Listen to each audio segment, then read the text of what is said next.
welcome to Babies with Knives. This evening, we're going to be playing Union City Heroes again with Paul Malchow, creator, above me. Hey, Paul Malchow. Hey, Alice, how's everybody doing? I'm doing Great to great. be back with Babies with Knives. I'm really excited to see this other side of your game. So, as Paul mentioned, I'm Alice Pang, aka Lala Twiddle, and today I will be playing Alloy. I don't have a character portrait, but this will be a character that I created in another character creation session that you can find the video for. There will be a description in the link. And for the character, I'm going to be basically a female version of Cyborg. I have cybernetics implanted in me that I can polymorph and transform and do various things with. A little more so than Cyborg because I can literally turn my arms into drills, and it's a little bit more elaborate on my transformation. And over to the next column at the top, I have Brandon Powers. Hey, Brandon. Howdy, howdy.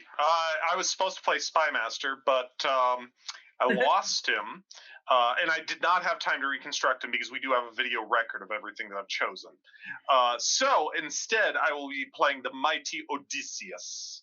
I am a time-lost Greek warrior who is in the modern day learning to be a superhero and loving life here in Union City. Awesome. Yeah, absolutely. And below him, we have Caleb Goodman. And Caleb, could you tell us a little bit about your current project also while you introduce? Because I don't remember the name of that company right now, but people should definitely hear about it. Oh, yeah, sure. Well, as Alice said, I'm Caleb Goodson. Goodson, creative. sorry. No, it's Goodson, like good Okay. and son. Yeah. You've got it. It's okay. No worries. I'm the creative director for 3D Art Digital, and we have a Kickstarter going on called Survivors of Sarath, and that provides STL files for different kinds of characters. And the Kickstarter has reached $65,000 now, so it's coming along great. We've got a lot of good unlocks, and so check it out. Search for Survivors of Sarath. Awesome. And you'll be playing? Oh, yes. I will be playing as Dr. Tomorrow, the super scientific genius from another time. Awesome. And below him, we have someone off camera today, and that is Aaron. Hi, Aaron. Hi, happy to be here. Today I will be playing Avi Yamazaki, aka Captain Jupiter. Awesome. Tell us a little bit about Captain Jupiter. Captain Jupiter is a Japanese-American young woman who was born through a sort of scientific sort of accident with the power to control gravity. And on her career as a superheroine, she eventually took on the sort of legacy mantle of Captain Jupiter, which is a former Silver Age hero. Yep. Awesome. Well, Paul, would you like to take us away? Yeah, absolutely. So, first of all, for those of you who haven't been before, welcome to Union City. And as Alice said, we're going to be playing Starlet Strikes, which is the first mini adventure and a new supervillain that we're adding to the canon. So our adventure opens up at a gala movie premiere for the new Sunbeam 84, the new Lady Sunbeam movie that is all the rage. And in Union City Heroes, many of our characters have, or actually all of our characters have anchors. These are civilian, regular, non-powered humans who live and work in Union City who are close connections to the superheroes and provide them kind of grounding and a reason to fight, and also a window into the world of Union City. So let me just ask, would any of your characters, do you think, be at a gala film opening on the red carpet, or do you think any of your potential anchors might be at such a shindig? Of course, Odysseus would be there with the lovely Penelope Peribo. I am there because I know that she is interested in such things, and so am I. I have called the radio station WKRB to win the tickets for it, and I surprised Penelope to take her out and sweep her off her feet in a romantic evening this night. I am there not only to make her happy, but because I hear that there is a maiden on the screen who is graced by Apollo with the powers of the sunbeam. I wish to learn more. Awesome, spectacular. You've got Odysseus at once. That absolutely sounds like him. So Odysseus struts down the red carpet, and the cameras flash.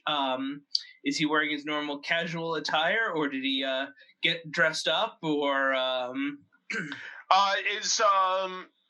I didn't know that I'd be red carpet. I thought that I was just going to be have won the tickets totally.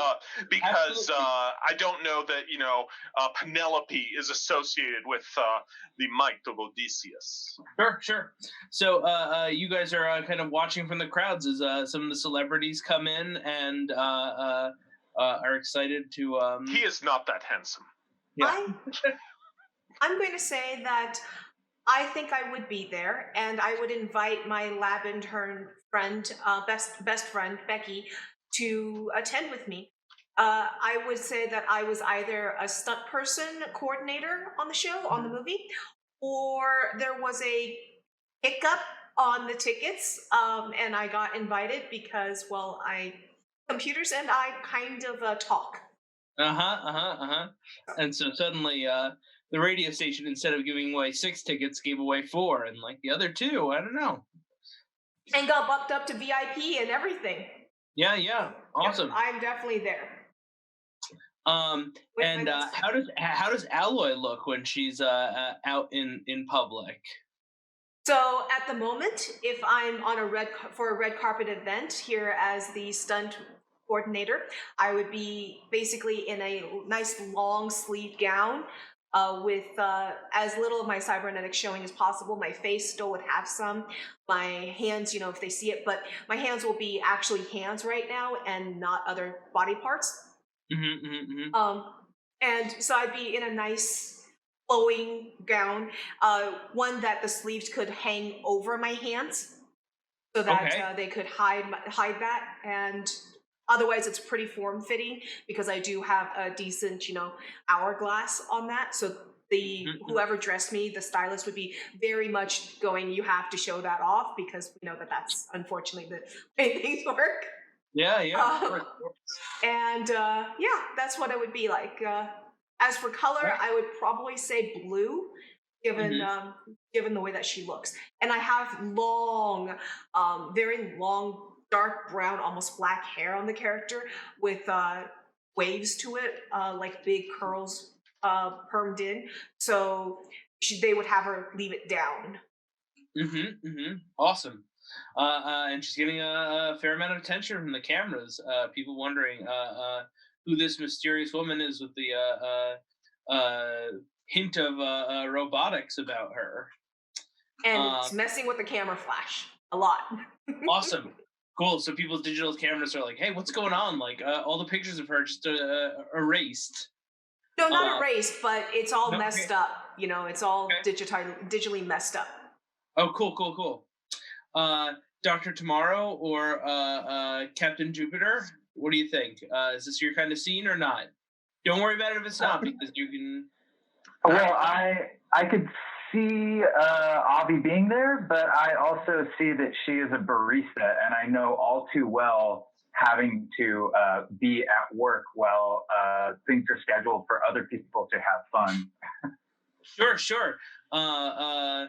Maybe she's slinging coffee at a cart there, or inside at the concession stand, or... I was thinking maybe looking on from a coffee shop across the street from the premiere, just kind of thinking, some people get to have all the fun. Decaf soy for Miguel? Yeah. Oh my gosh. I have the perfect image of the way that your character is right now, too. If anyone's watched Zoe's Extraordinary Playlist, the barista and the first couple episodes when you deal with her. That's totally the image I have of him. Awesome.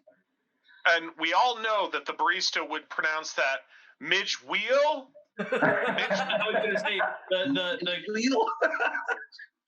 the customer says, "It's Manuela." You picked it. Sorry, cup must have got smudged. That's great. I got to write that down. I got to make a character named Midge Wheel. Is it a hamster? Sounds like a hamster. Sure, why not? Cool. Dr. Tomorrow, what do you think? I don't think that this would be Dr. Tomorrow's scene. Yep. That seems like something that he wouldn't care much about. I think he'd be far too busy in his lab, experimenting, studying, probably writing up a new formula. Sure. And his anchor, though, John D., might find this fascinating, the strange worship of actors. Sure. I've got to see this. How odd how time has changed. And he'd constantly be bothering me about it, sending me communications. You've got to see this. Yes, I know about it. Yes, I know it's very odd. Yes, please stop bothering me. Yeah. So John D, the wizard who's come here, traveled through time from the court of the first Queen Elizabeth to the court of the second, and is in Dr. Tomorrow's time travel support group. Keeps sending little spells, kind of like little holographic Princess Leia's of himself in Elizabethan garb, saying, "They're all taking pictures. Why? I thought the pictures were inside and moving." It's a little different now. Look, I'll explain how it works later. I'm really busy right now. Where are you? He goes on to show you, and you see crowds of people in the flashing cameras, and what you think is some sort of publicity stunt as several kind of bulky-looking squid-like alien creatures with a single eye and jagged, sharp teeth are lumbering through the crowd. And you kind of arch an eyebrow, like this is a kind of weird stunt they're pulling. When suddenly, Odysseus wishes to sniff the air to see if it smells salty as the sea, from whence these creatures have come. Yeah, they're weird. They've got like these glass bubbles over their heads. It's an odd thing, and no, they don't. If you get close enough to smell one, they probably smell like foam rubber, but you don't get that close because they open fire with these laser blasts that start searing the air, and you smell the ozone and the burning stink of the lasers. And one of the spotlights that was shining all around gets hit by one of these lasers, and it explodes in a torrent of sparks, and the crowd starts screaming, and people start scattering. And the little magical John D illusion says, "Oh my, this is exciting." I'm needed. Go ahead, Caleb.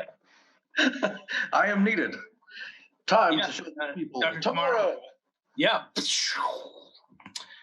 Cool, but on the scene, the people who are there see these weird alien cyclops start blasting at the crowd, and like this does not seem like a publicity stunt. People are screaming, and stuff is like setting on fire, and something is up. How do you guys react? I will shelter Penelope with my body, and then once the first explosion is done, I will hold her by her face, look deep into her eyes, and say, "My love, I may be far from home, but you are much closer. You should go. I will stay." I will jump in front of Becky, and I will look at the creatures and say, "Show's over!" And I'm going to basically transform my arms into big old cannons and blast them back. Awesome. Yeah, absolutely. So we can go into crisis panels. So what's been happening up till now is we've been kind of telling the story, and you can imagine it as panels being laid out. But as we get into combat and crisis, now we'll be stricter with the number of panels that are on each page and the number of panels you have in order, because this is how we tell how long effects last and how we order combat here in Union City. So right now, Odysseus and Alloy are in the thick of it. So what do you each have hero point wise? I have 3 hero points. One for each of my fists and one for my brain. The greatest weapon of all. I'm double check. Should be top right corner. I got 3. Actually, we didn't write how many hero points I have. Sure. How do I What's your calculate charm? that? My charm? My charm is a 1. Okay, so you have 1 hero point right now. Okay, I have 1 hero point. Very good. So Odysseus, you're up first in this.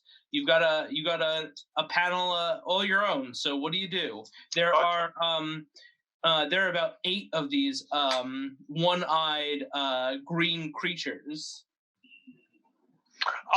First question is, do I need to spend time ushering Penelope or perhaps others to safety? She is my primary concern, but after that, the rest of these hapless people are my concern. Yeah, so there are endangered civilians here and around, but Penelope is not really one of them. She's a pretty competent young lady, and I'll let you know if she gets into trouble, but she's not the kind of person you need to worry about. Awesome. However, if you want to help some people, like you see one paparazzi with a camera who's like kneeling down and taking pictures of one alien cyclops who's a little ways away, and another one's like coming up behind him, and there's a woman with 2 chihuahuas, and their leashes are wrapped around her legs, and there's an alien coming towards her. So there are a couple endangered civilians around if you want to take care of those, because as we all know, in Union City Heroes, endangered civilians means that heroes get penalties. Yes, I wish to respond to this woman who is wrapped up by her leashed rats. So I will sweep in and pick her up before leaping upon the exploded spotlight, and I will call out to the crowd, "Please, everyone, leave in an ordered fashion. Do not trample each other, for you know that a true hero, Odysseus, is here." And I will look at her as she is held within my arms and smile, and I say, "You too," before I deposit her with unwrapped from her dogs. I wish to use leadership. You absolutely can use leadership. So it sounds like you are trying to rescue that civilian with charm, or the other civilians at least. So you can give me an overcome roll and add your charm to it. Okay. So 2d10, right? Yep, you're rolling 2d10, yes. And if we roll doubles that are the same, we need to tell you, right? 10s and 1s are most important, but yes. Tens, doubles, or 1s. Right. So my overcome is going to be, so that's 7, so that's going to be 15. 15 is enough to take care of this woman. So you put her down, and she says, give me a minute. Hold on, Frou-Frou. Hold on, Poo-Poo. Mommy needs to give this nice man her number. War waits for no man, and I will get ready to charge in. Awesome. So you're saving civilians, so no aliens respond right now. Do I need to use a hero point for leadership? I've forgotten. Let me see. Hold on. Pull that up. Actually, while I look that up, you can go ahead, Alloy, and tell me what you're up to. Okay. I'm going to be attempting to move this combat scene away from civilians because there's so many civilians.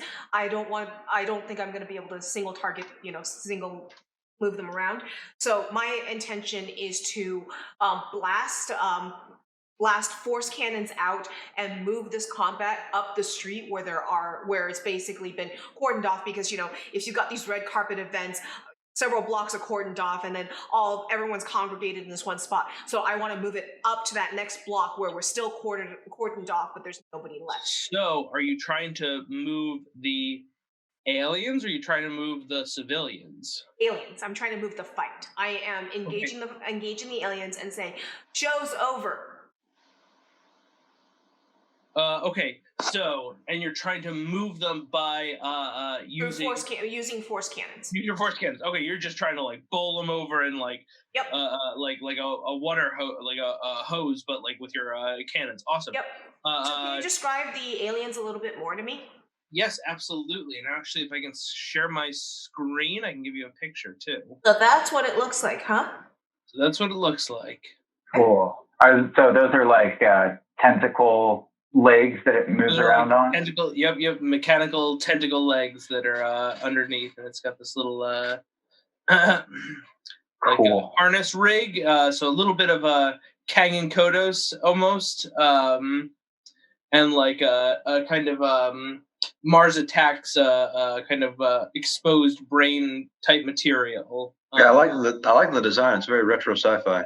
Are we still paused recording right now? No, we're recording. Oh, sorry. No worries. Cool. So I'm going to stop sharing. Back to meeting. They have the look of horror that only a parent can have. Yeah,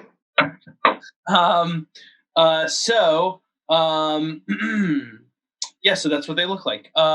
So you're trying to move them with your cannon.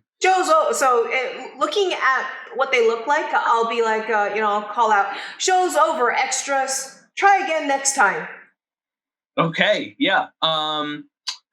And you can give me an overcome. Sure. Now you have transform, right? I do have transform, self-potent, with potent transformation and adept transformation. Yeah, because you might want to take a power using your transform to give you a bonus to do this, because push is a power. I rolled double 9s. 9 for this. Okay, very good. And yeah, so if you transform and you take push, that will give you some considerable bonuses to your overcome to do this. Sure, I will do that. My intention, like I said, is my concern is the civilians, and with the amount of civilians, moving them around is going to be it's going to take a long time. So I'm just trying to get the fight away from them. Yeah. Okay, so with your transform, do you know what level it is?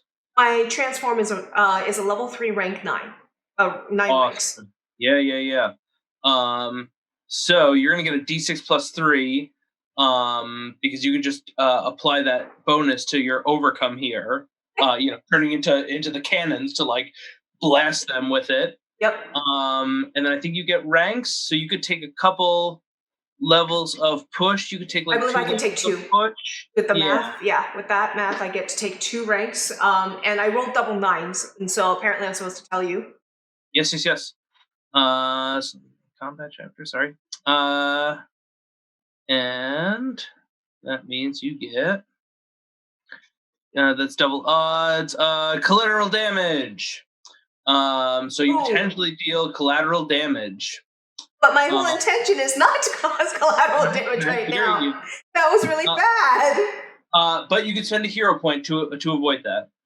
Given my goal right now, I will spend that hero point. I'm at 0. Do it. And you have no problem overcoming these aliens. And I'd say you can get 3 of them and totally knock them away from the crowds.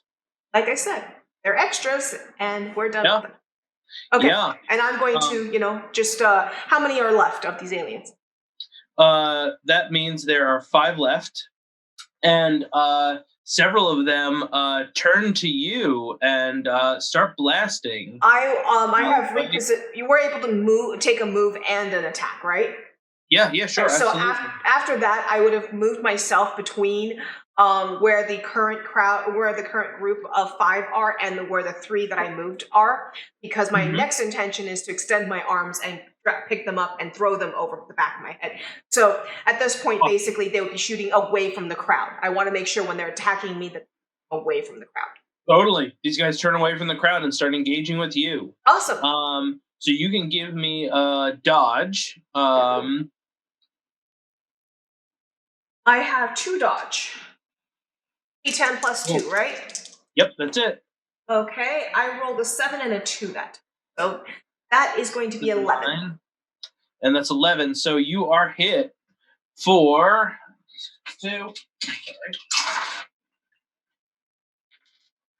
6 damage as one of the laser guns hit you. I have additional DR. So Okay. my additional DR says improves DR to a D4 plus 4. So I just need to roll 2, which I did. So that's 6 soak on the dot. Yeah. So Alloy, what does it look like as this alien laser hits you? The alien laser hits me. So it shoots at me, and basically this this light thing in my chest opens up and flares when it hits it, and it just diminishes again. And I said, "Special effects, folks. Nothing to worry about. Showbiz." Cool. So the aliens are blasting you, but they don't seem to be having much effect. And then so that's 3 panels we've had so far. The Odysseus panel, the Alloy panel, and then the alien Cyclops responding. I forgot. And now How do we get more hero points again? I remember that it was up and down a lot in this.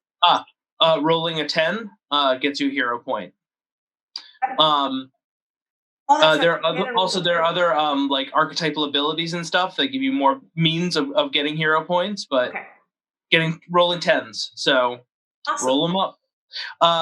And a beautiful shiny red Pilgrim Motors convertible screeches off the roadway and runs down the red carpet towards the box office. In the driver's seat is a hulking brown furred creature with a kind of simian face with tusks and malevolent golden eyes. And sitting in the back seat is a woman with bandages obscuring her face. She's wearing she has blonde hair and is wearing sunglasses, but her whole face is covered in like medical gauze or bandages. Avi, from your I'm sorry, go ahead. It's like our viewers can see it on their screen on the cover of the 2 characters. Yeah, and actually I'm gonna share screen again, visual rep of this duo. And so this car guns it up over the curb and comes screaming down the red carpet. Fortunately, a lot of people are clear. And Avi, from the coffee shop, you see all these people screaming and running, and then you see this car barrel up over the curb and drive towards the theater. So at this point, you can join in the combat, and I'll ask everybody how many hero points they have right now. 0. 3. I have 1. And 1? Okay. So Odysseus, why don't you take us off first, since you're here, and then Dr. Spar, you can follow up on that as you arrive with your jetpack. Lo! Do my eyes behold the Erymanthian Boar? I will say as I marvel at this creature driving. I'm going to go ahead and they're like rampaging through people, making a general nuisance of themselves as well. Okay. I'm going to go ahead and jump in front of the vehicle and tell them to stop as I put my shield down, my spear on top of it, waiting to receive the charge of it, braced for impact. Awesome. Sick. Oh my god. Cool. They don't stop. And Dr. Tomorrow, you rocket in and you see this scene. You see Prince Odysseus set to receive the charge, but it's a convertible driven by a Sasquatch who's driving towards him. So, yeah. All right. How powerful are my Magno gauntlets? They're pretty versatile, and you can amp them up, given a little time to tinker. But as it is, they're on par with any other superpowered weapon. Great. I'm gonna flip the car. Awesome. Let's see what you can do. So you want to disable the car. So give me an overcome check. All righty. So that's 2d10 and then add 5 to it, right? So you're going to add 2d10, right? You're going to add your overcome. And well, actually, so you're overcoming with, I guess I would let you do intelligence because you're using your devices to do it. Right. So I think you're going to add your intellect as well as whatever that overcome modifier is, which should give you a pretty sick bonus. All right. So that's plus 11. Awesome. All right. Okay, I rolled a 10 and an 8, and then plus 11, so that will be 29. Awesome. And take a hero point because you rolled a 10. Awesome. And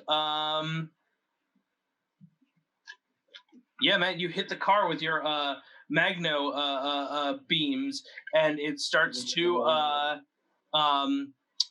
lift up. Like the front of it is lifting up, and the wheels aren't touching the ground anymore.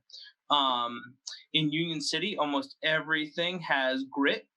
You see, you guys have it, and that is the number of times, or that's the amount it can resist something like being flipped or being mentally dominated. So right now, you have reduced the grit for the car, but you're not quite there yet because it's still not flipping.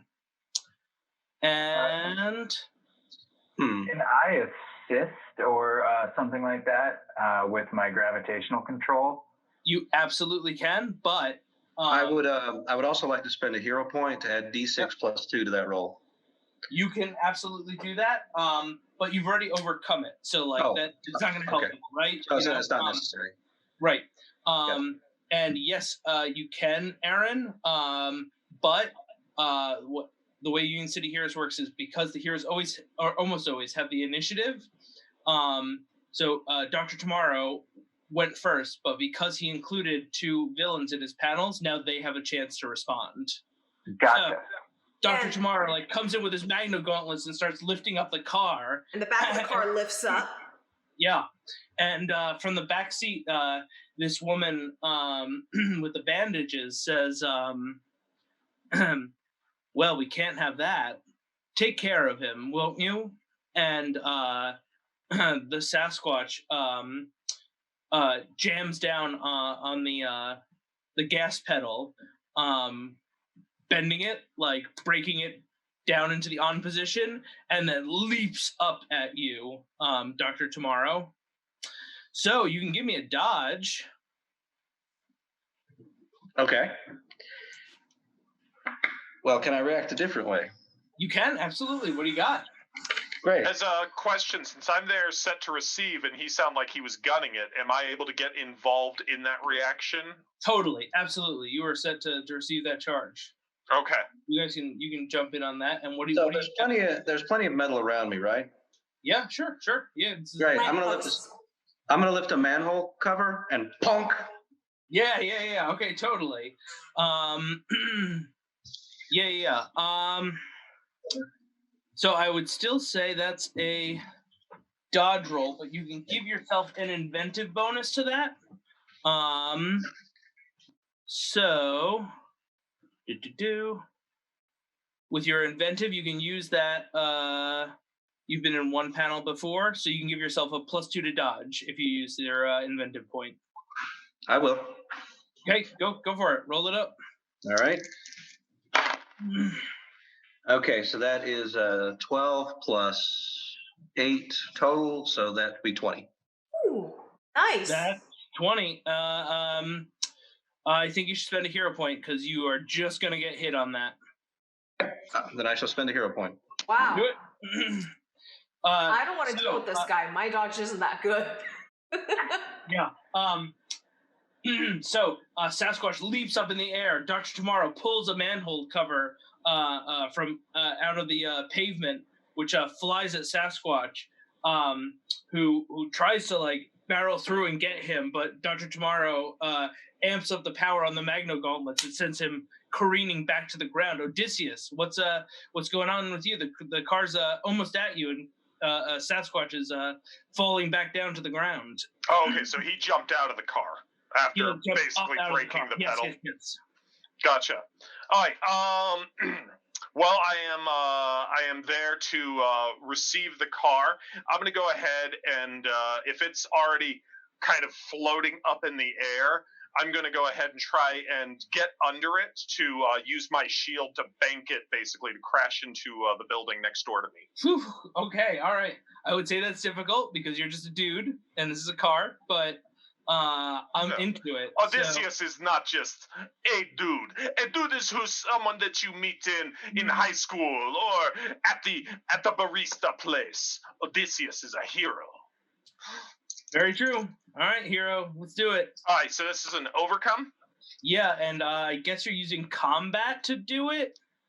I'd happily accept an argument for a different stat, but sounds like you're using combat because you're like posting your shield and using this kind of. That is totally fine. What do you mean? I've got the attack bonus. Is that what you're talking about?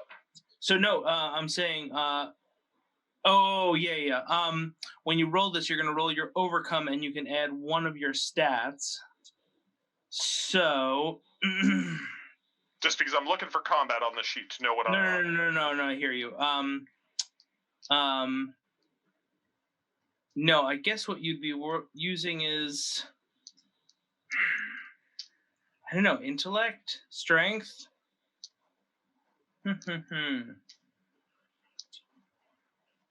Yeah. Up to you, Odysseus. I mean, I guess probably intellect's better for you.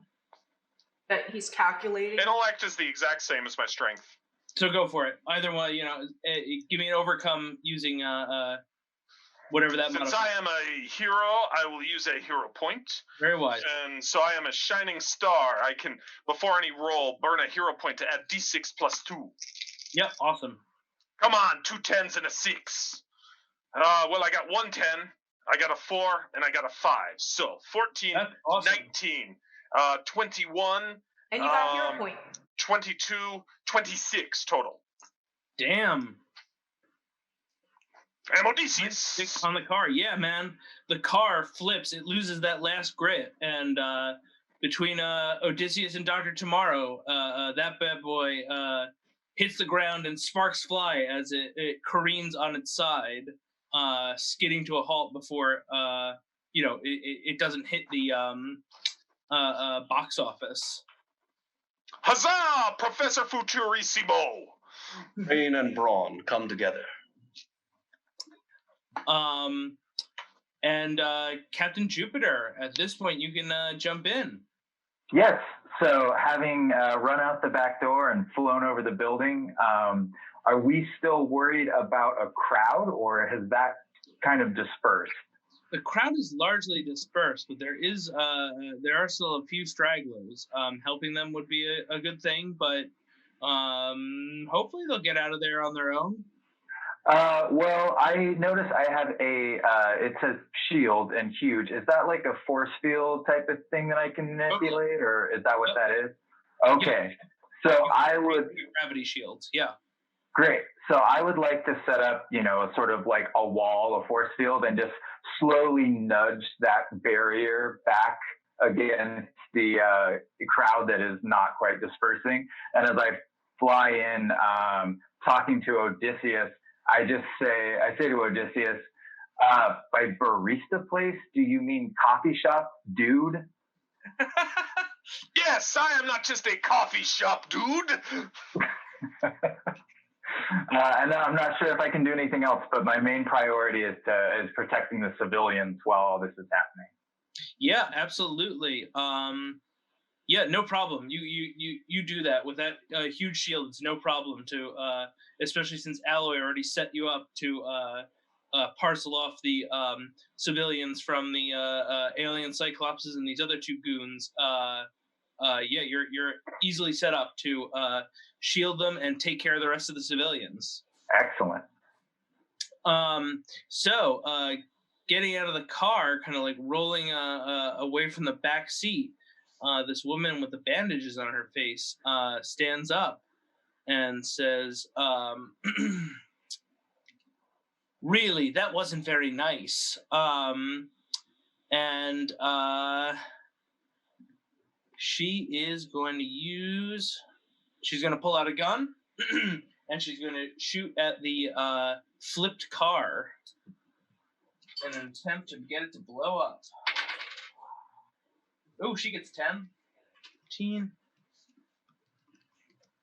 Boom! The car goes up in flames, and that's it. It's just a dramatic effect, really. All her guys get their grip back, but So nobody. Dr. Tomorrow now has this airborne fireball. Yeah. And she says, Sasquatch, let's go. And who we'll start the next order of action, and so I'll ask everybody how many hero points they have. Whoever has the most is up first. I got skipped on the second round. Oh, did you, Alloy? I'm Yes, sorry. I did. I'm sorry, Alloy. You're right. You finish up the round. You're up. Okay. So at this point, I'm going to look at those 5 aliens, and I go, and my arms extend out. My arms start changing out of cannons, and they turn into slinky arms, long arms. And I will grab as many of them as I can, and I will toss them over. And I say, and I look at them. They've got robotic arms as well, right? On the tentacles, they look robotic. Yes. Okay. Let's show them some robot jujitsu. Grab on and throw them over. My perception is activated, so I'm going to get a +4 to this. I also have super strength, so I'm going to get an additional +2.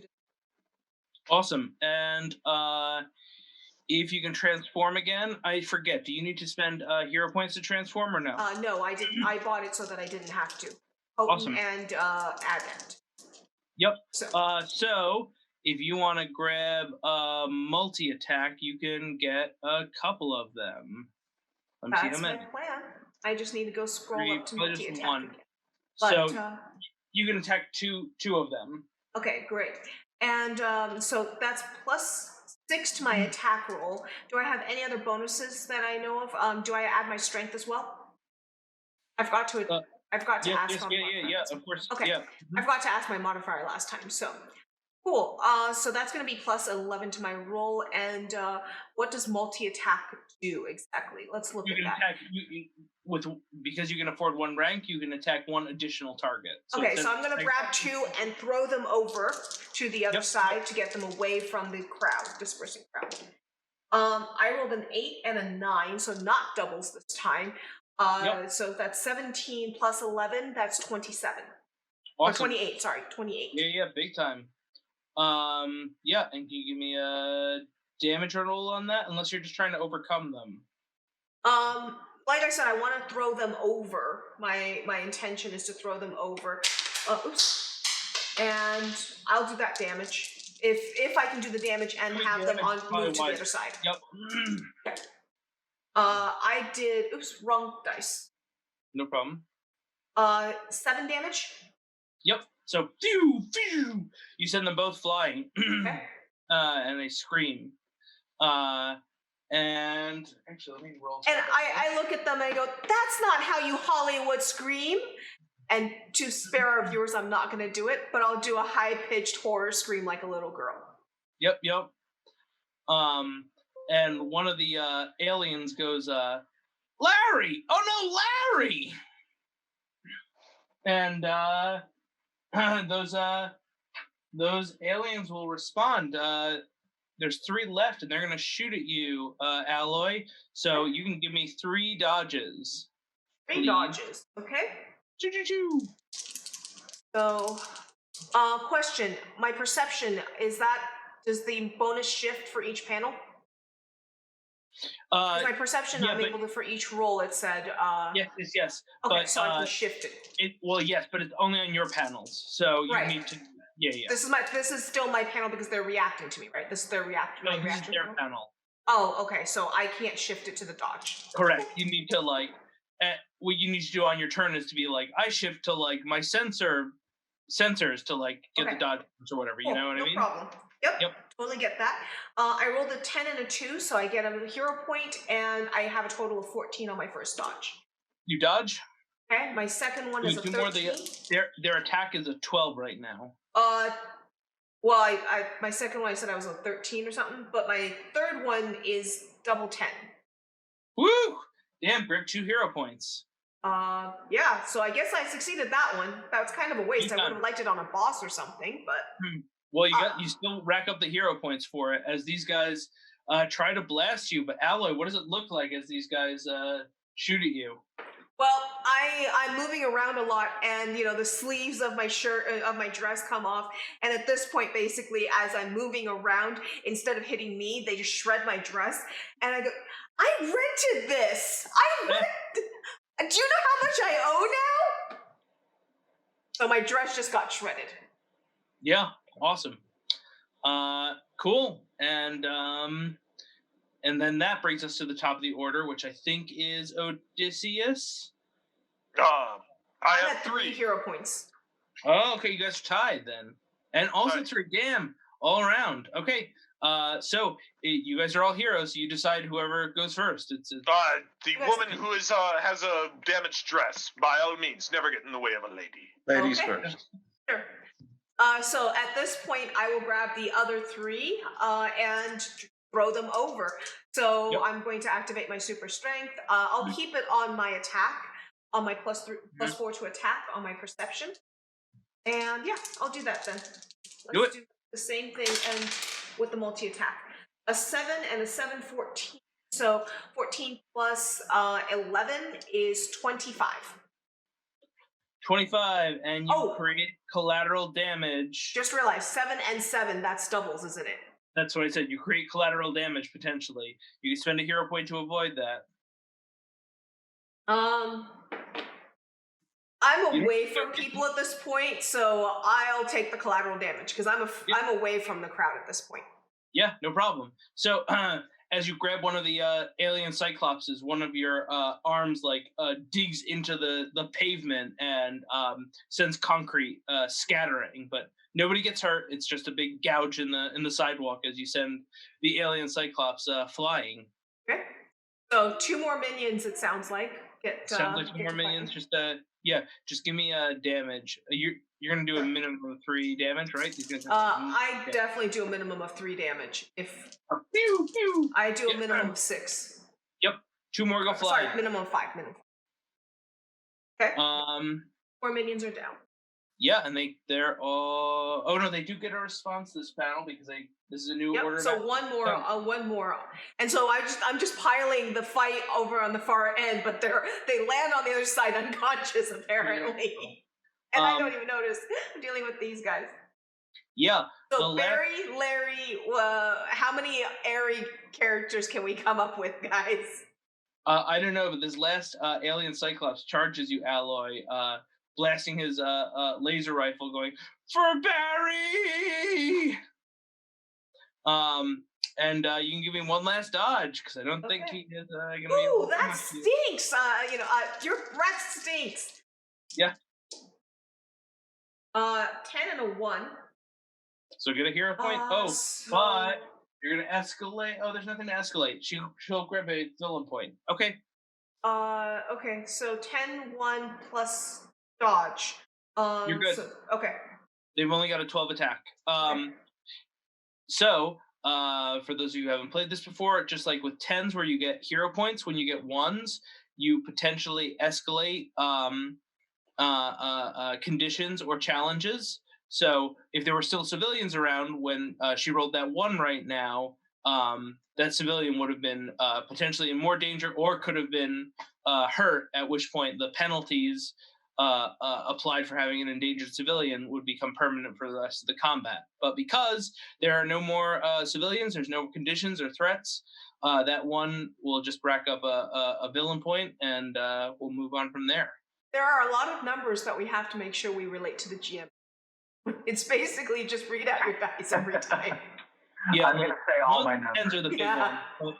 That's what I learned to do. I'm like, It keeps things interesting. Cool. So either Odysseus or Dr. Tomorrow, you're up next. Oh, by all means, Doctor. Very well. All right. So, how many aliens do we have left to deal with? Just one. There's a lone alien Cyclops left. All right, and he's mostly metal, right? Yeah, he's got this whole metal chassis thing. Yeah. Perfect. I'm going to disarm him and hold him in the air. Awesome. Do it. he's All going right. to disarm as in like take off the arms and not just weapons. No. He's got a laser rifle, so I'm going to pull that out of his hand. Oh, okay. Because he's got all these metal arms, and you said that he's mostly metal, right? So I just pictured you starting to take apart his arm. No. I would have said I'm going to tear him apart. Okay. So that's overcome, right? That is overcome, and again, because you're using your gadgets, you can use your intellect, and then whatever bonuses the gadgets give you. All right, awesome. So that's going to be a lot. Okay. Yeah, I bet. All right, so that will be that, which is a 9 and a 3. That's 12, and then add a D4 plus 2 to that, so that's 16.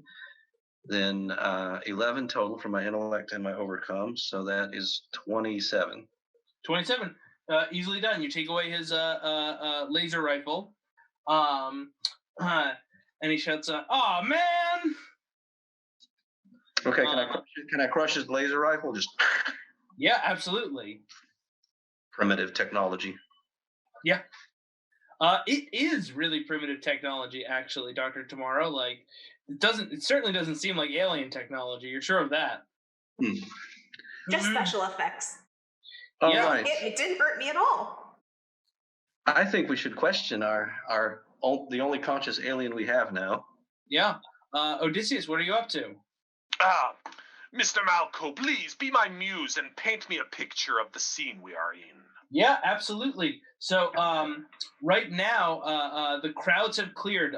This big, this like kind of square in front of the theater is now largely empty. There are some of these aliens who have been tossed around.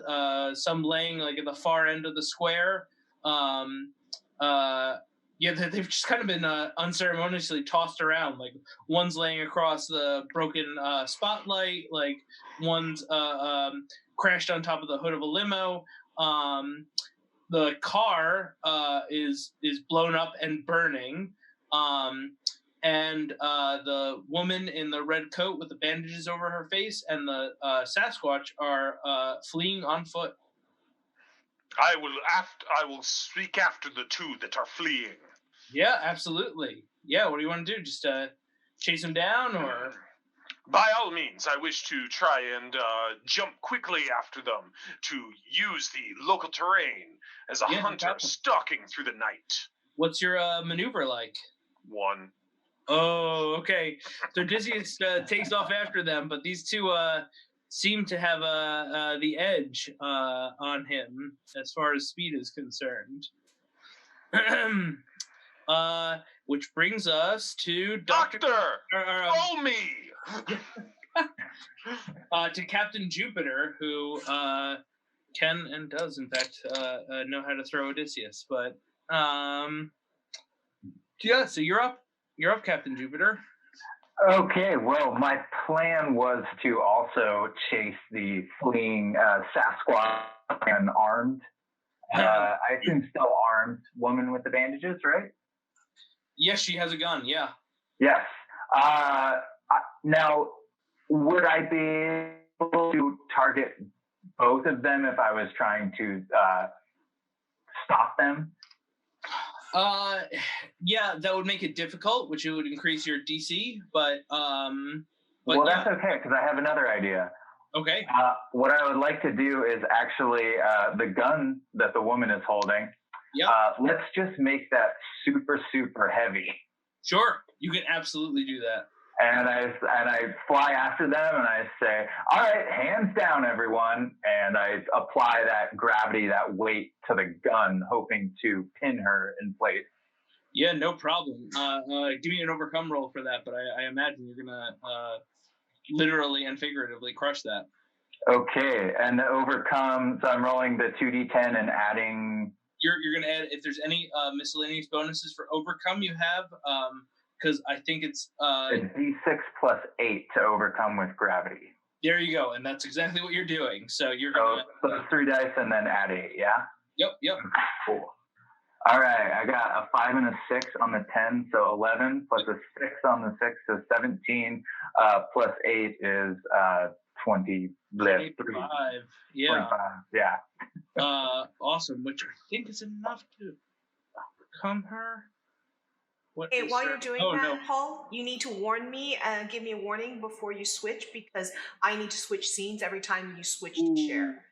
I'm sorry. I will do that. I'm sorry. I Thank thought you. we had resolved that. And No, Okay. every time you switch, I switch to share. I switch scenes.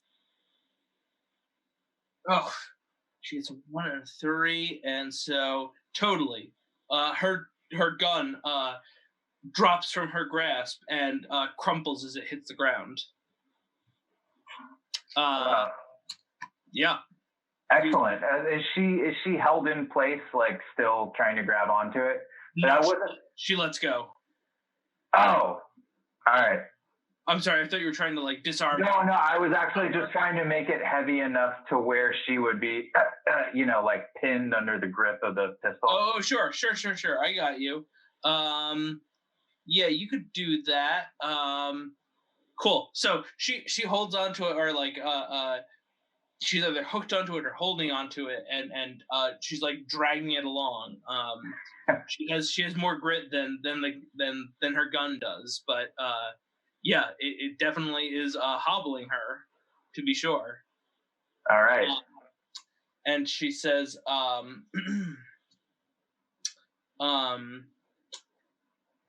of you are the ones I want. And she says, Sasquatch, take care of her. And that gives him a bonus. And he'll attack you, ladies, Captain Jupiter. He will grab the manhole cover that was thrown at him before and launch it at you. You can give me a dodge roll. A dodge roll. All right. And I'm adding the +3 under where it says dodge on my sheet. That's it. Yep, 2d10. Oh, yep. Oh, okay. So I rolled a 1 and a 3 on the d10. Okay, so you are hit, which is all right. Not good because he is super strong. So you could take 13 damage. All right, and I take that off of my stamina? Correct. Okay. So Sasquatch hurls this manhole cover at you, Captain Jupiter, and will snarl and roar at you. Do I get knocked back at all or anything like that, or is there any additional kind of... You did not, because on double evens there's knockback generated, but she doesn't get that. All right.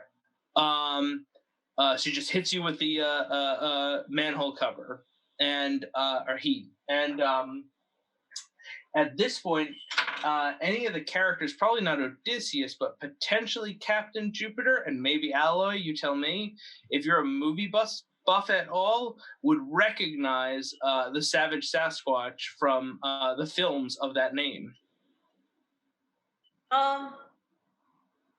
Well, what kind of movie is Savage Sasquatch?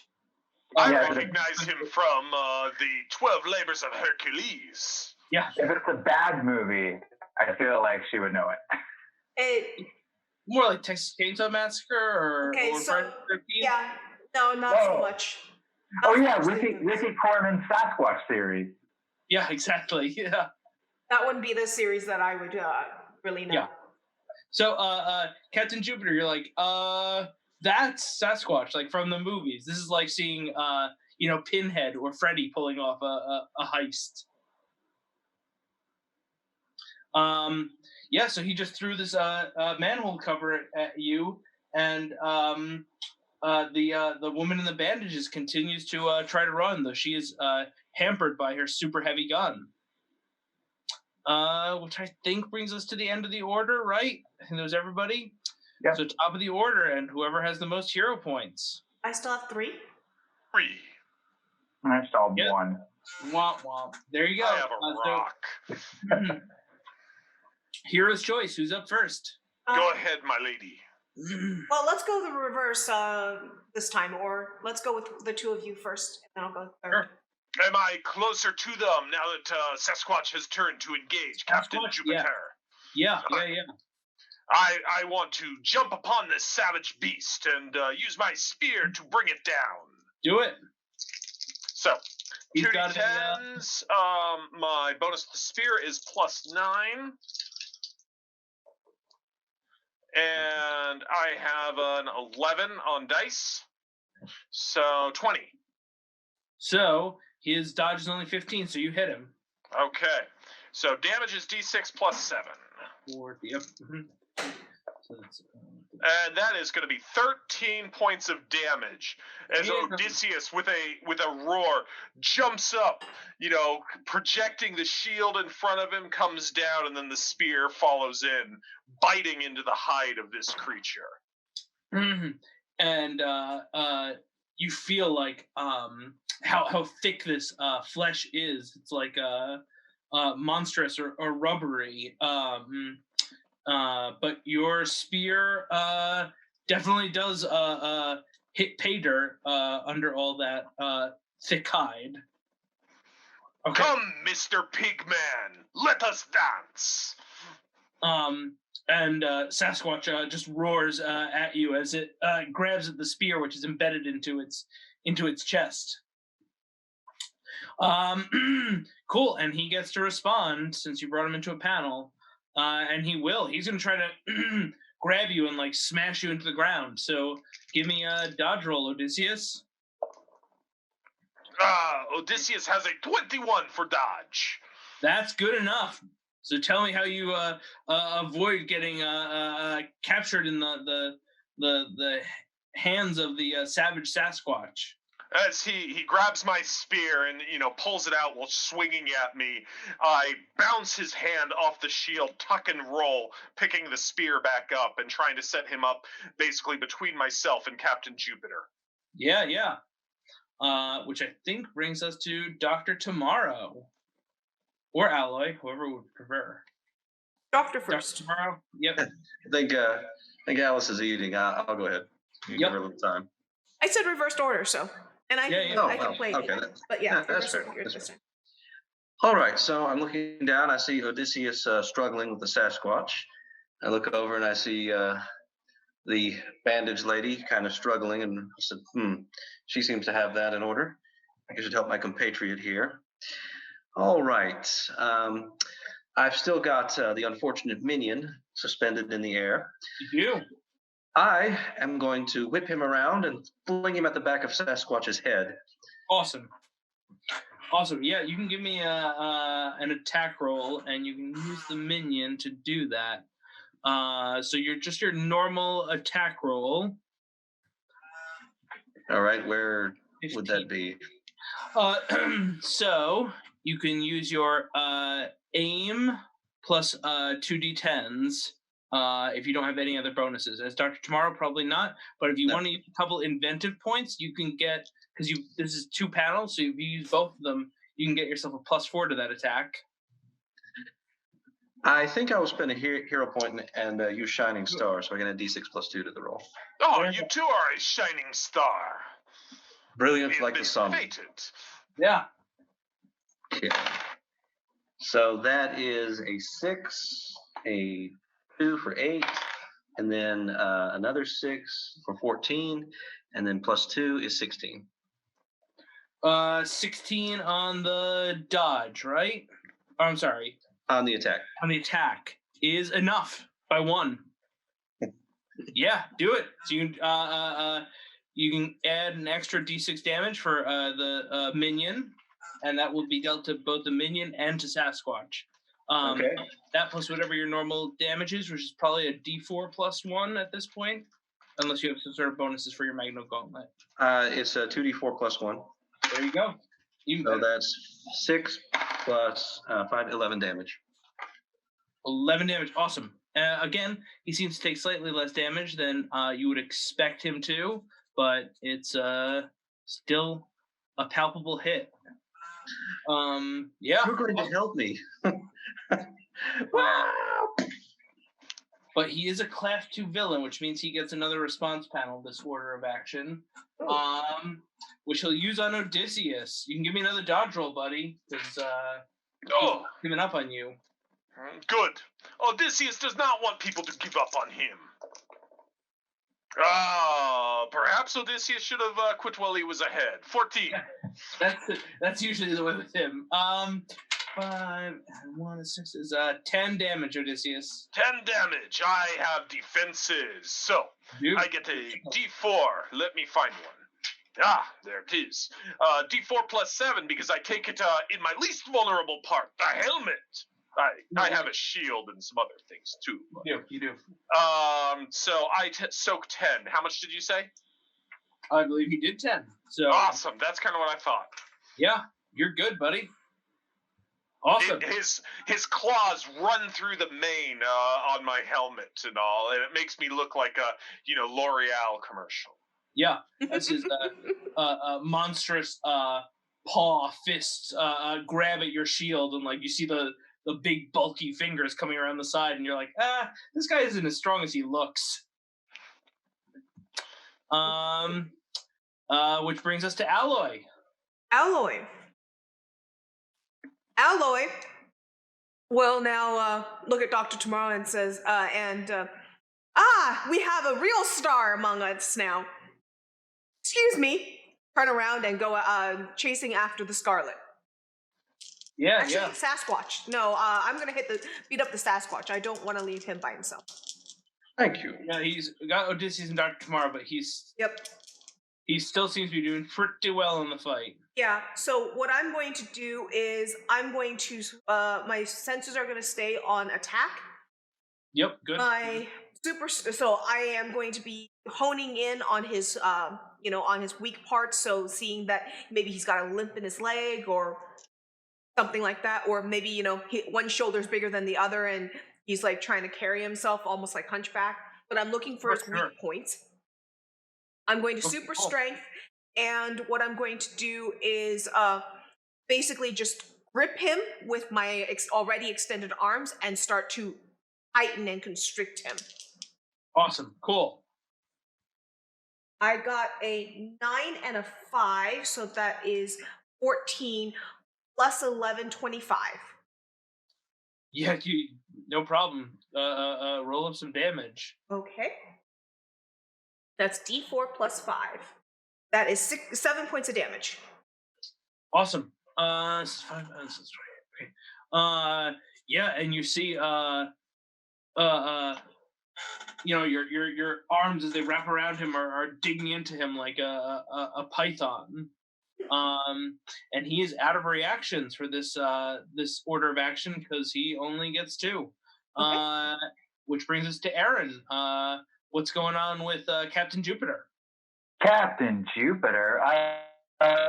First, do I recognize the woman as well, the same way that I would the Sasquatch from movies? No, actually, and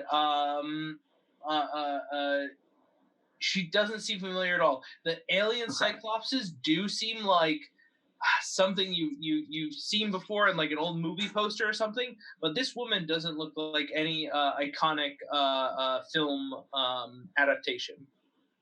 Okay, so what I would like to do, since she's already somewhat pinned under the gun, is fly down a little bit closer and say, all right, enough is enough, and put the weight of gravity on her to pin her for an interrogation.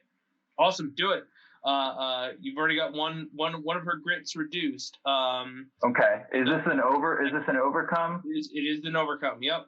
Okie doke. All right, so 7, 8, 9, 10, 11, 12. So 20 total. Okay. Oh no, she rolls for her overcome, but she will have a tough time doing that. Especially with those rolls. Yeah, no problem. She her legs buckle and she drops to her knees. She looks like she's still crawling, like she's not quite all the way knuckled under yet, but you've got her on the ropes. Okay, just dialogue-wise, I just want to say, I don't know where you got the menagerie of film stars, of B-movie film stars from, but you're going to start answering some questions. She says, B-movie, you're defending this tasteless dreck, and you call these classics B-movies? Some people have no taste. Hey, Charlize Theron doesn't age. What can I say? Cool. And that brings us to the oh no, she gets a response. Oh boy. You really got her pinned. All right, yeah, she's just gonna try to take a shot with you before her gun is totally useless. Oh, probably not. She she gets a total of a 12. Can you dodge that, Captain Jupiter? I bet. I can probably dodge that. Are there any other ways of defending, just since I don't know the system very well? Oh, sure. Generally speaking, it's only dodge unless you have other powers that factor in with this. Like you've got gravity shields that are kind of assumed in your dodge bonus. Okay. So yeah, that's fine. Yeah, I just wanted to double check. Yeah, it's just kind of generally assumed that every time Captain Jupiter is getting attacked and she's aware of it, she's going to throw up one of her gravity shields. So that power is already factored into the bonus that's with your dodge. Okay, well, I got a 13 total, but one of those dice is a 1. Okay, that's fine because there's no more threats or challenges to escalate. So, yeah, that she does not hit you. Wait, no, what did she get? No, she doesn't hit you. She got like 12. So she shoots at you at Captain Jupiter, but the bullet like soars up and then clink hits the ground in the gravity field. And she says, ugh, how stupidly predictable. And that brings us to the top of the order. I think you guys all still have 3 hero points. I still have 3 hero points. All right. So let's go with, you are down to 2, Dr. Tomorrow? 2. I was going to say Dr. Tomorrow should go first among the 3 threes this time. But, okay, Brandon, you or me? Go ahead. Okay. I have Sasquatch wrapped up. And at this point, I'm going to throw him upwards into the air. And, yeah, I think I want to throw him onto a nearby rooftop, move this fight. Sure. So I assume you probably want to take the same transformation to get the push powers as last time? Yes. Cool.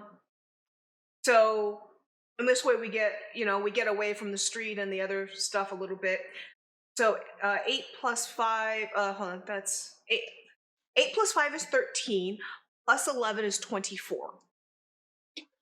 Yeah, no problem. And he's already down. Yeah. So Savage Sasquatch gets lifted into the air and tossed onto a nearby building. The rooftop of the coffee shop. Okay, and if I get damage as well, that's 9 damage. You sure do, yeah. I don't know, I feel like a D4 plus 5, I feel a little piddly on my damage. Yeah, well, you can always transform to get to boost that damage up, you know? That's true. I'm gonna jump up after him. Yeah, that's I don't know. You got like the one I'd say on this panel. You've got this attack. Let's sure. That would have been my move, was jump up after him, follow him, since I didn't move to start with. But sure, I know. I can skip. That's fine. again, in Union City Heroes, it's not so much like any specific number of actions. It's Totally more get like it. what fits in this. What does this panel? It's more dramatic in the panel if he's only tossed. Right. Sure, Yep. that's fine. Cool. I'm good. I'm done. Brandon, you're up. Is it just these two? My boar that I will bring down and a woman that is far away from me. That's it. Yeah. Okay. Then I will look at my companions around me, and I will actually let me look this up before I state that is what I am doing. Leadership. So I have level 1, 3 ranks. So that means I look at the first one, and it costs me 3, or No. The ranks are just how much it costs you. Yeah, the ranks were how much you paid. Just go to the level. Okay. You get it means you give you apply a +2 bonus to attack, dodge, damage, overcome, or resist. So you're going to give an order to your allies, and any of them that follow it get the bonus to whichever role that you assign. Gotcha. Yeah, that does not last all that long. So I will go ahead and continue the attack. So I will seek to sweep this monster's legs out beneath him and then stab him ferociously. Awesome. Do it. 16 with a 10, 25. With a 10, so grab a hero point, and yeah, you hit him. Give me that damage. Okay.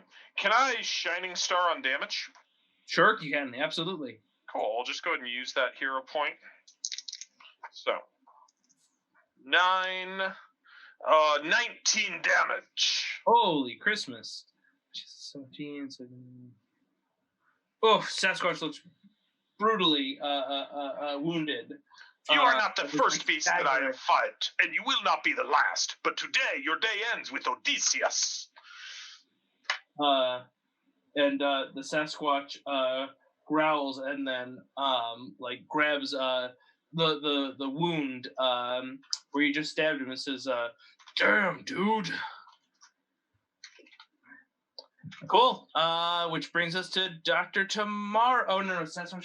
Does he have a reaction for me? He does. He's got one more. Oh no, he's got 2 more reactions, right? She did. Oh right, he got thrown. Did you how did you get to him? Did you get thrown with him? That's why I was asking. No, I can try and run up to him.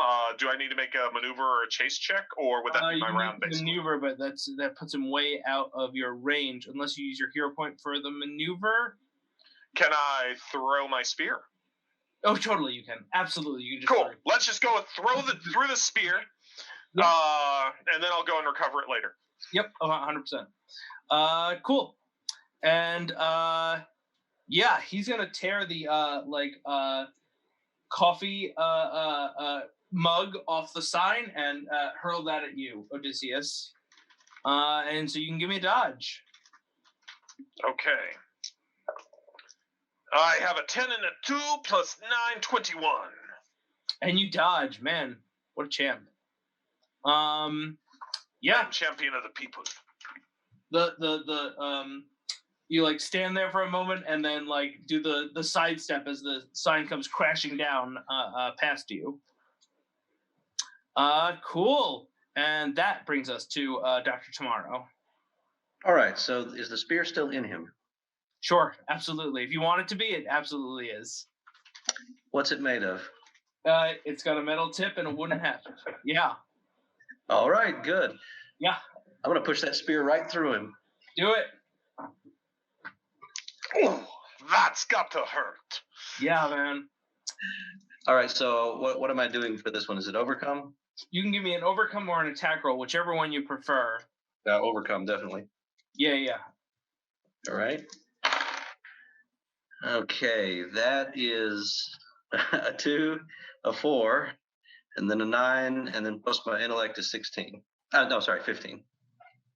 Ooh, what's his resist? Yeah, he grabs the haft of the spear and grits his teeth, and it does not budge as he holds it with his what seems like his final breath. Yeah, like this like oh no. And I'm pushing on it as he's holding onto it. It's just Yeah. surrender. Yeah, and that leads us to you, Captain Jupiter. All right, Captain Jupiter. After that sign gets tossed, is like, "Hey, that's property of Perkland Brothers LLC." Yeah. And flies up towards Sasquatch, where Dr. Tomorrow and Sasquatch are locked in this kind of tug of war there. And I am going to give a push from the other side and say, "Hey, listen, I'm going to need a lot less sass and a little more squatch," and push from the other side to assist Dr. Tomorrow. Awesome. Totally. Yeah, you can give me an overcome roll, and Dr. Tomorrow can give you a +2 bonus to that since he's already working on that. Sweet. I get my overcome bonus in the box like every time. Okay. Oh yeah. Cool. It's with you. It's because some people in that overcome bus have like something like +2 when dealing with magic or something. With because she has gravity manipulation powers, she has that bonus to anything that has a physical mass. Yeah, So that's my big shtick. Yeah, totally. Okay, well, great news because I rolled double nines. Woo! So let's see. That's a 20 on. That's a 20 total on the dice, and +8, so 28. +2, 30. And Sasquatch is taken down. You can describe it. Again, for those of you who haven't been to Union City, taken down is when you hit 0 stamina. 0 is the lowest number in this game. So once you're at 0, you're at 0, and taken down always means just taken out of the fight. Death is always a deliberate choice. It's something you need to like go out of your way to do. So like taken down just means taken out of the fight. It doesn't always even mean knocked unconscious, but in this case, it certainly does mean knocked unconscious. All right. Well, I'm going to say that with that push and Dr. Tomorrow's manipulation, that Sasquatch, when he hits 0, just falls straight forward with the spear still floating in the air. And I do my whole, dust your hands off and say, "Yep, there's the squash." Yeah. There's awesome. the squash. And you look around and see that the woman with the bandages is like struggling to get away, but like super slowed by the gravity effects that are still on her. And I think the 4 of you have no problem kind of like descending around her. And she kind of looks up and says, "Okay, is that a wrap?" I return Odysseus' spear. Thank you. It's a wrap. Now, where's the director? Cool. So police cars start to arrive, and what do you want to do? Do you want to interrogate this woman? What do you want to do with I definitely want to interrogate her. That's why I asked, where's the director? Sure. So as the cops come, it becomes clear that the alien Cyclopses start pulling off these costumes and are like, "Hey guys, what the heck? That was way too rough," and are all like shocked as cops come and start putting them in handcuffs. Look at the bandaged woman, and where's the director? She says, what do you mean? I mean, you guys got hired by the same firm we did, I assume. Firm? I think someone's been playing a trick on these people. I work for the people of Union City. Do I look like a mercenary to you? Well, everyone does. I only ever work on movies when it's choreographing fights. Otherwise, I'm a free citizen. Free? What a joke, because she won't be soon.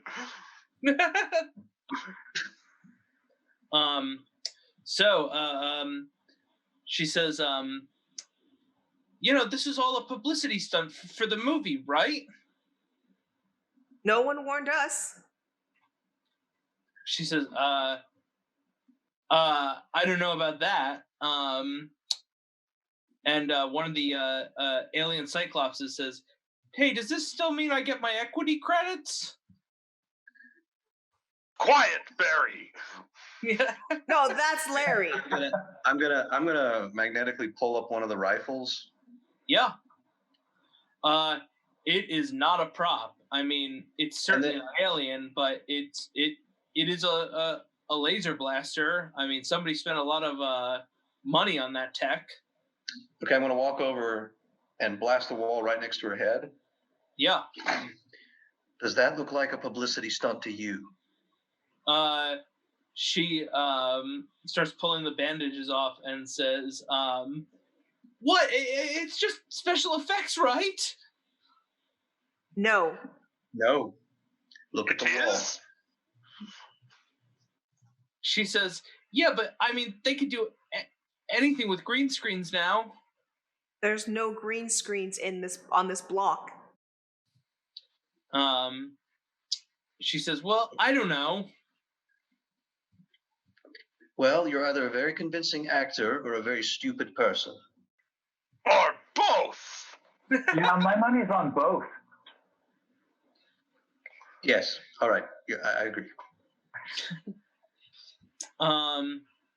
So yeah, the guys, the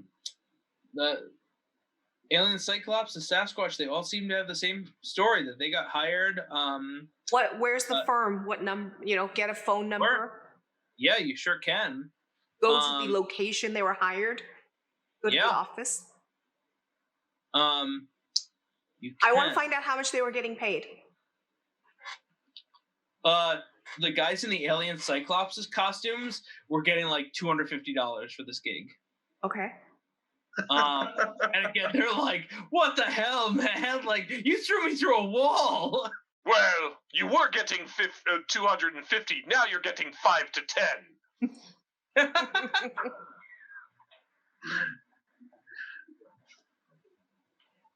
Yes, I do think that we should investigate this. It seems very strange and dangerous in Union City if people are hiring others to shoot the place up. Well, By the way, I am I Odysseus. start, but while they're doing that, I just start going on a tirade in front of all the extras and the actor. I start telling them how stupid they are, how reckless they were.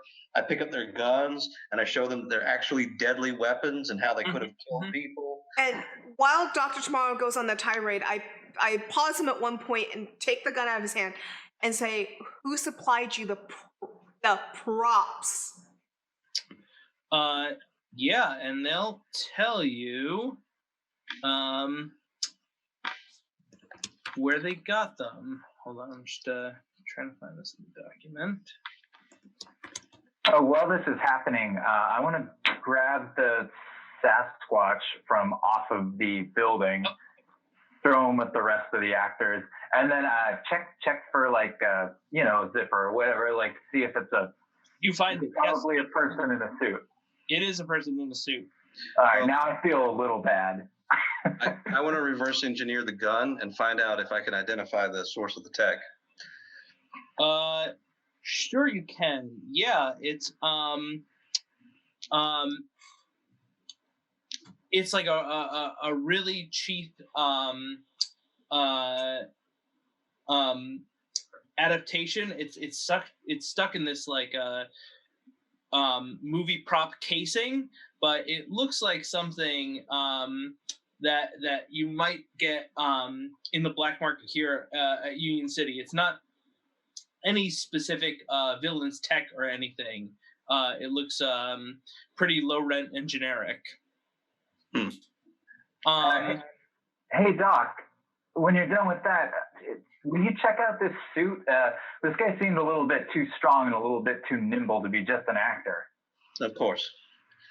All right, I check the suit.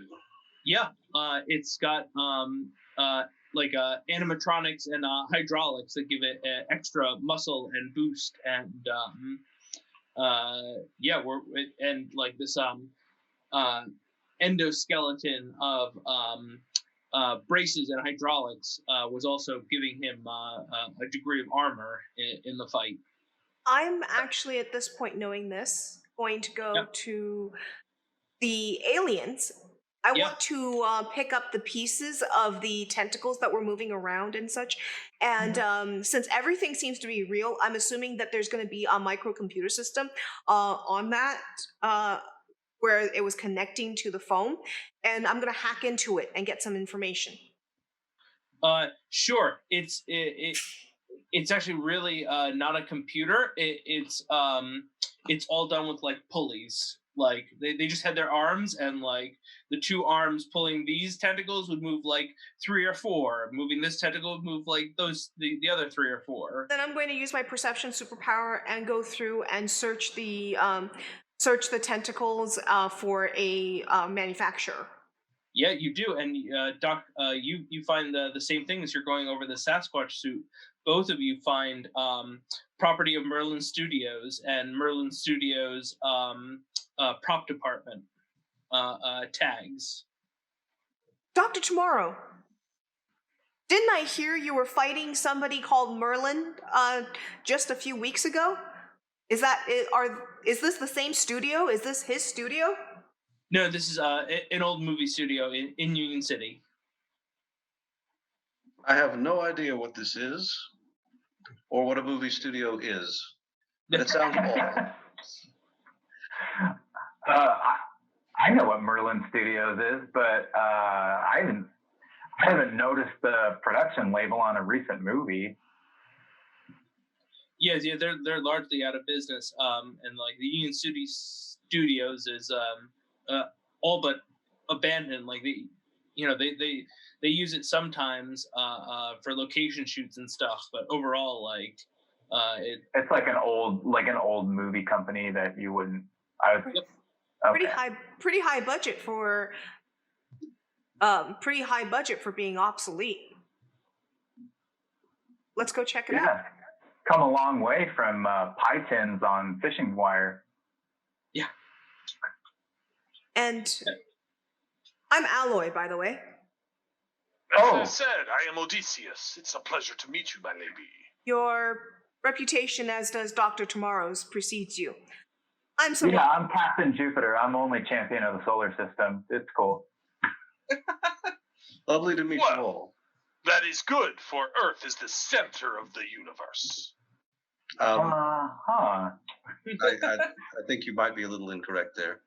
No, the top philosophers that from where I come from, they have proved this. That's what they teach you at barista person school. You're from the past, I take it. I am from Greece. People here call it ancient Greece. We have the greatest minds. It is a geocentric place that we live in. That is why everything rotates around in the night sky. Okay, I'm going to use my technology to make some things float. All right. Yeah, absolutely. Odysseus, this is the sun. The sun is up there. Hold on, I'm showing you. This is Venus. This is where we are. See, everything rotates around the sun. See? This seems very strange types of magic to me. As you're doing that, I flick my finger at Pluto to see if it moves. Your thing. I flick my finger at the diagram and flick it. Right. Stop that. We don't talk about Pluto. Actually, in Union City, the canon is Pluto was destroyed at some time during the 90s by Battle Moon. Okay, I flicked the broken pieces of Pluto that he has a hologram up of. The broken pieces of Pluto get flicked. Yep. I'm flicking the Pluto belt. Hasn't it? It's been damaged enough. Cool. So it sounds like you guys are going to head to Merlin Studios after a short lesson on astronomy. Yes. I do not subscribe to this new way of thinking. Yeah. When I play Odysseus, he's also really critical of reading, coming from a non-literary age. I'm with Odysseus. I say we should drown Dr. Tomorrow, and if he doesn't come up, we know that he was telling the truth. Yeah. Well, the words they'll steal the words that are in your head if you read them. Yeah, that's it. Yeah. Cool. So you guys head across town to the old Merlin Studios lot, which is a pretty sprawling place. Like once upon a time, they had they did big time movies here. While we are heading there, Look, these are columns from my people. See, we have gone everywhere. while we're heading there, I'm going to digitally hack into the power company and cell phone towers and find out if there has been a lot of power drawn to this facility, and if there's been any active cell phone activity and phone line activity.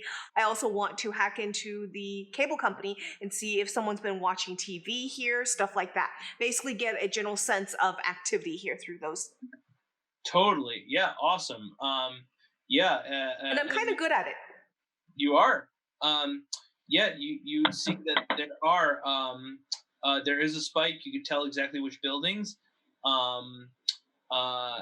And you see that there is a huge power drain here that's going on in one of the old studio buildings, one of the old sound stages. Dr. Tomorrow, they seem to be building super tech in this building. This building right here. Can you do that planet thing again, except with the buildings? I'll show you which building. Sure. Yeah, Quick totally. question: are there people on set? Are movies being filmed here, or is it kind of No, it's defunct, right?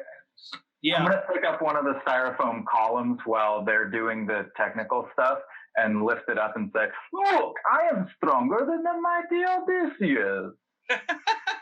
That is not funny. He showed me that stone. It is withering away with time. No, I will throw it at the Cyclops. And instead of a tumbleweed, a centurion helmet kind of blows through and such. So yeah, I will use the hologram and I will move it because I found out that I can move it from flicking. So I will move it and I will open the mini doors and I'll put my finger inside and go right there, pointing right there, Dr. Tomorrow. Power drain right there, 200%, 200% normal capacity. Power drain here, 150% normal capacity. Cable activity here. Yeah, you can also see the old office where they're clearly they're using as an office because that's where all the internet is. That's where the cable is. While there's this huge power drain to this other lot, you know where the intelligence center is because there's no internet in that old information. sound Overload here. Are there any cameras you can access in that area? Was just about to attempt to.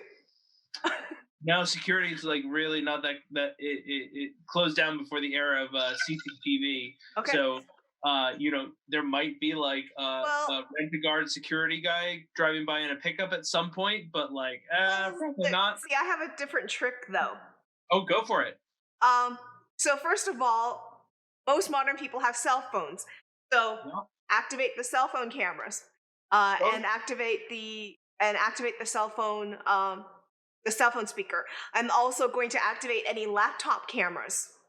Totally. I'm going to activate, and I am going to also data jump myself because I am a traveler on the internet, on the information highway.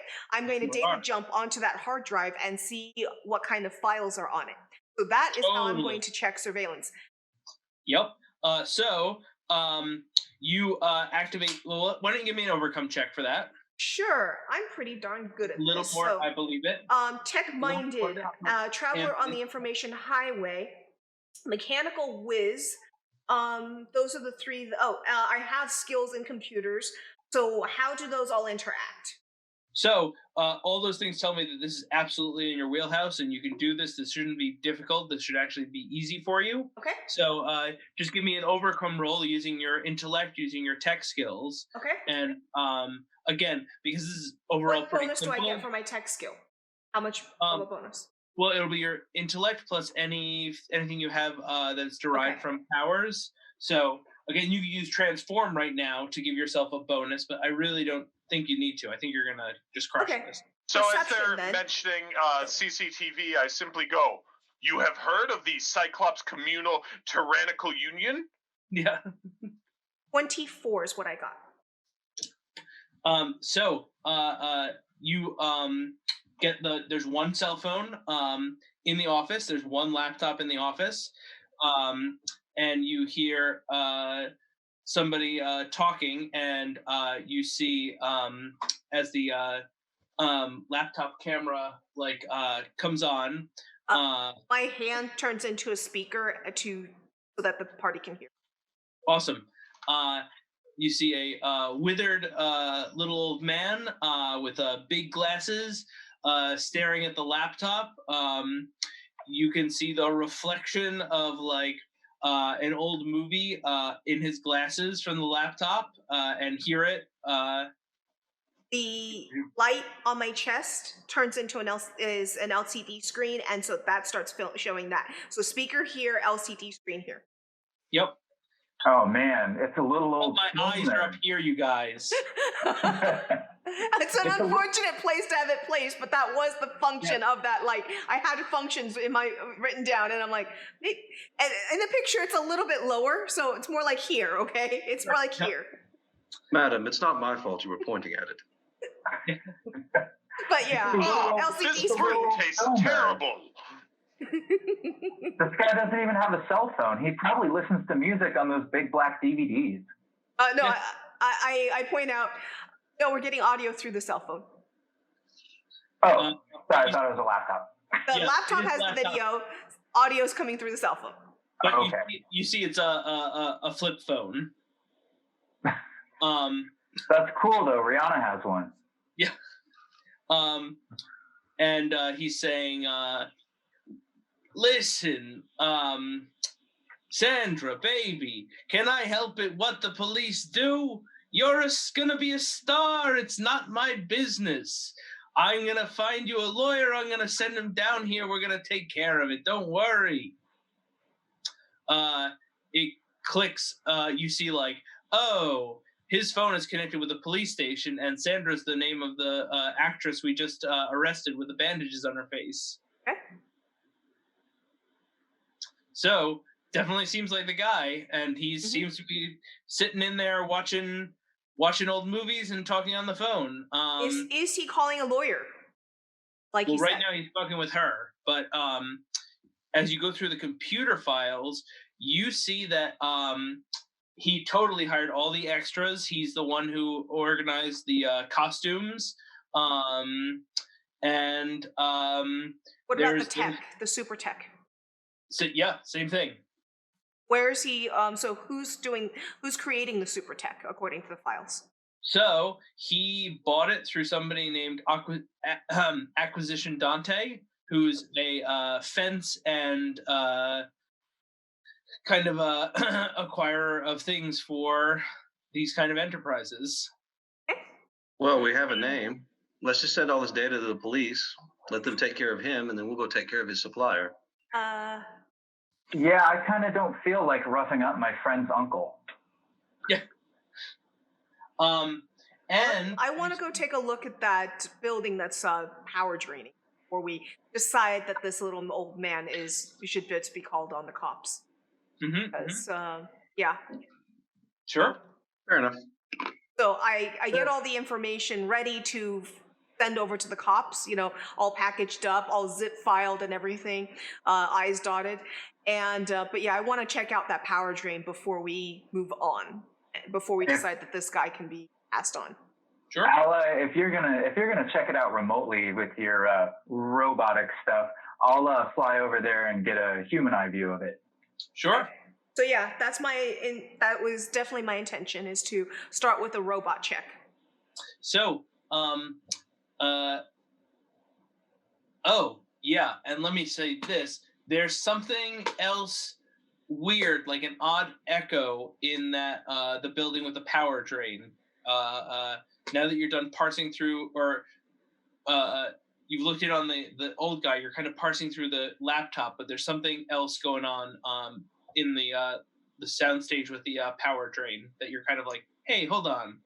Okay. Um, Then I'm going to say, Captain Jupiter, I don't think you should go alone. Found I something will else. go with the captain. I've been on many boats. yeah. Okay. So, yeah, I will start hacking, and I just took a scene, so I'll let you deal with them for a while. Sure. Yeah, I think Aaron just went to the bathroom. So, Oh, no, I was just asking. Odysseus and Captain Jupiter head over to this looming, hulking soundstage building where Alloy read all the this power drain, and also a kind of weird computer echo that she's not quite sure of the origin of yet, as she currently parsing through the computer files she found on this old man's laptop. So, Captain Jupiter, Odysseus, what do you guys do when you get over there? Are you like busting through the doors? You trying to find like a skylight or a window to look through? What's the plan? Oh, we should take it easy, pretty slow. I would say to Odysseus, so the stars are just pinholes in the sheet that the gods hang up to block out the sun at night. I get that. Oh, hey, we're here. Yeah. I do not believe such close-mindedness as that. It is the gods. The gods are. Of themselves that are the stars. Yes. So is there a clear and obvious entryway? Well, sure. Like it's got the big, like the big studio doors that pull open. But there are windows that you can look in. By all means, let us look in the window. And you see within there is a massive form under a tarp, and there are these thick like industrial cables, like power cables that are snaking from the walls to underneath this tarp. And this is huge. I mean, like maybe covering like a full expansive set or something, like 100, 200 feet long, and like bulky, like as tall as a house in some parts. This tarp or cloth that's covering it is in and of itself kind of mind-boggling. Like, who made this and put it over this thing? But there it is. Can the windows be opened? It doesn't look like it. It looks like they're sealed shut. Okay. But that being said, I'm sure if you could sneak around, you can find another way into the building that's not just the big studio doors. You do some recon. Can I do a quick fly around and just see if there's like roof access or any of the normal sneak-in points? Yeah, there is both roof access and like a backstage door. Feel like going for a ride? By all means, I am always up for a ride. Where are the horses? Right here, bud. And I gravity lift him up to the roof level. Yeah, awesome. This is wonderful. Ooh, I feel a breeze.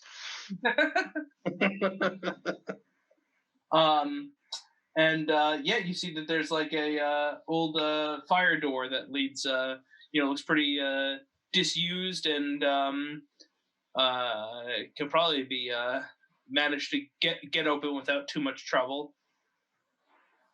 That sounds like it's your arena there. By all means, I will go ahead and use the spear to help pry open the door. Yeah. And yeah, no problem. It's like an old door. It's not high tech or anything. You easily pop it open. And at the very moment, standing a ways away, Alloy, you see an alarm is flashing, like it just got set off. Oh. And it's activating on the computer systems that you are currently analyzing. I'm going to deactivate the alarm. Mm-hmm. And I'm going to. Is there any redundancy for them for when they show that it's a false alarm? Some companies do that, so I'm going to flag it as a false alarm. Awesome. Sure, no problem. But you see, in your video feed, the old guy is looking at his computer and like typing something in. It looks like a command activation code. For the little man, if he's looking at where the how the alarm was triggered, I'm going to make it look like basically a mouse triggered it. Okay. Cool. Give me an overcome roll. Sure. So this would be +8. All that stuff. Okay. So that is a 22.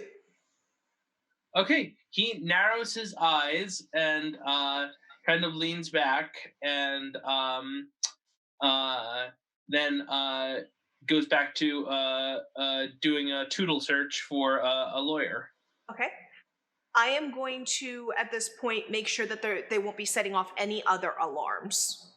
Sure, it looks like you got it. Okay. And Odysseus and Captain Jupiter, you go into this huge soundstage, and you go down the scaffolding stair catwalk, and you're standing before this huge tarp with these industrial cables leading to beneath it. Well, let's lift that huge drop cloth tarp up. Yeah. I agree. I get on the rope that it is all attached to and ride the rope down. Yeah, and pulling it away with perhaps a little bit of gravitational help. I was planning on lifting the tarp, but as soon as I see him like leap for the rope all cavalier style, I'm just like, yeah, let's see how this plays out. Right? Yeah. Actually, I'm gonna let this play out. Odysseus gives it a yank. The tarp comes away, revealing the gigantic form of an animatronic atomic kaiju. Awesome. Alice, I'm going to share screen again. Okay, give me 1 second. I'm ready. Okay. And I think so.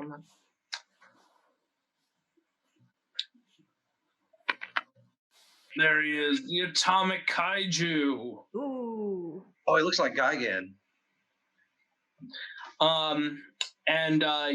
This thing, it looks like a giant, atomic monster. Look, someone has built a model of a hippogriff, but not put on the wings. Do I know the movie that this is from, or is this like a new creation? No, you do know the movie. Like this, they stopped making these atomic kaiju movies in the 60s or 70s because there were good movies like Godzilla's. Atomic Kaiju never really did well. If you're a movie buff, you'd know that like this is from the late 70s production where they like almost sunk the studio building this giant life-sized animatronic thing. And they were like, oh, we have no more budget for anything. So that goes into mothballs and the director is fired. So here it is, laying in front of you and apparently being charged up.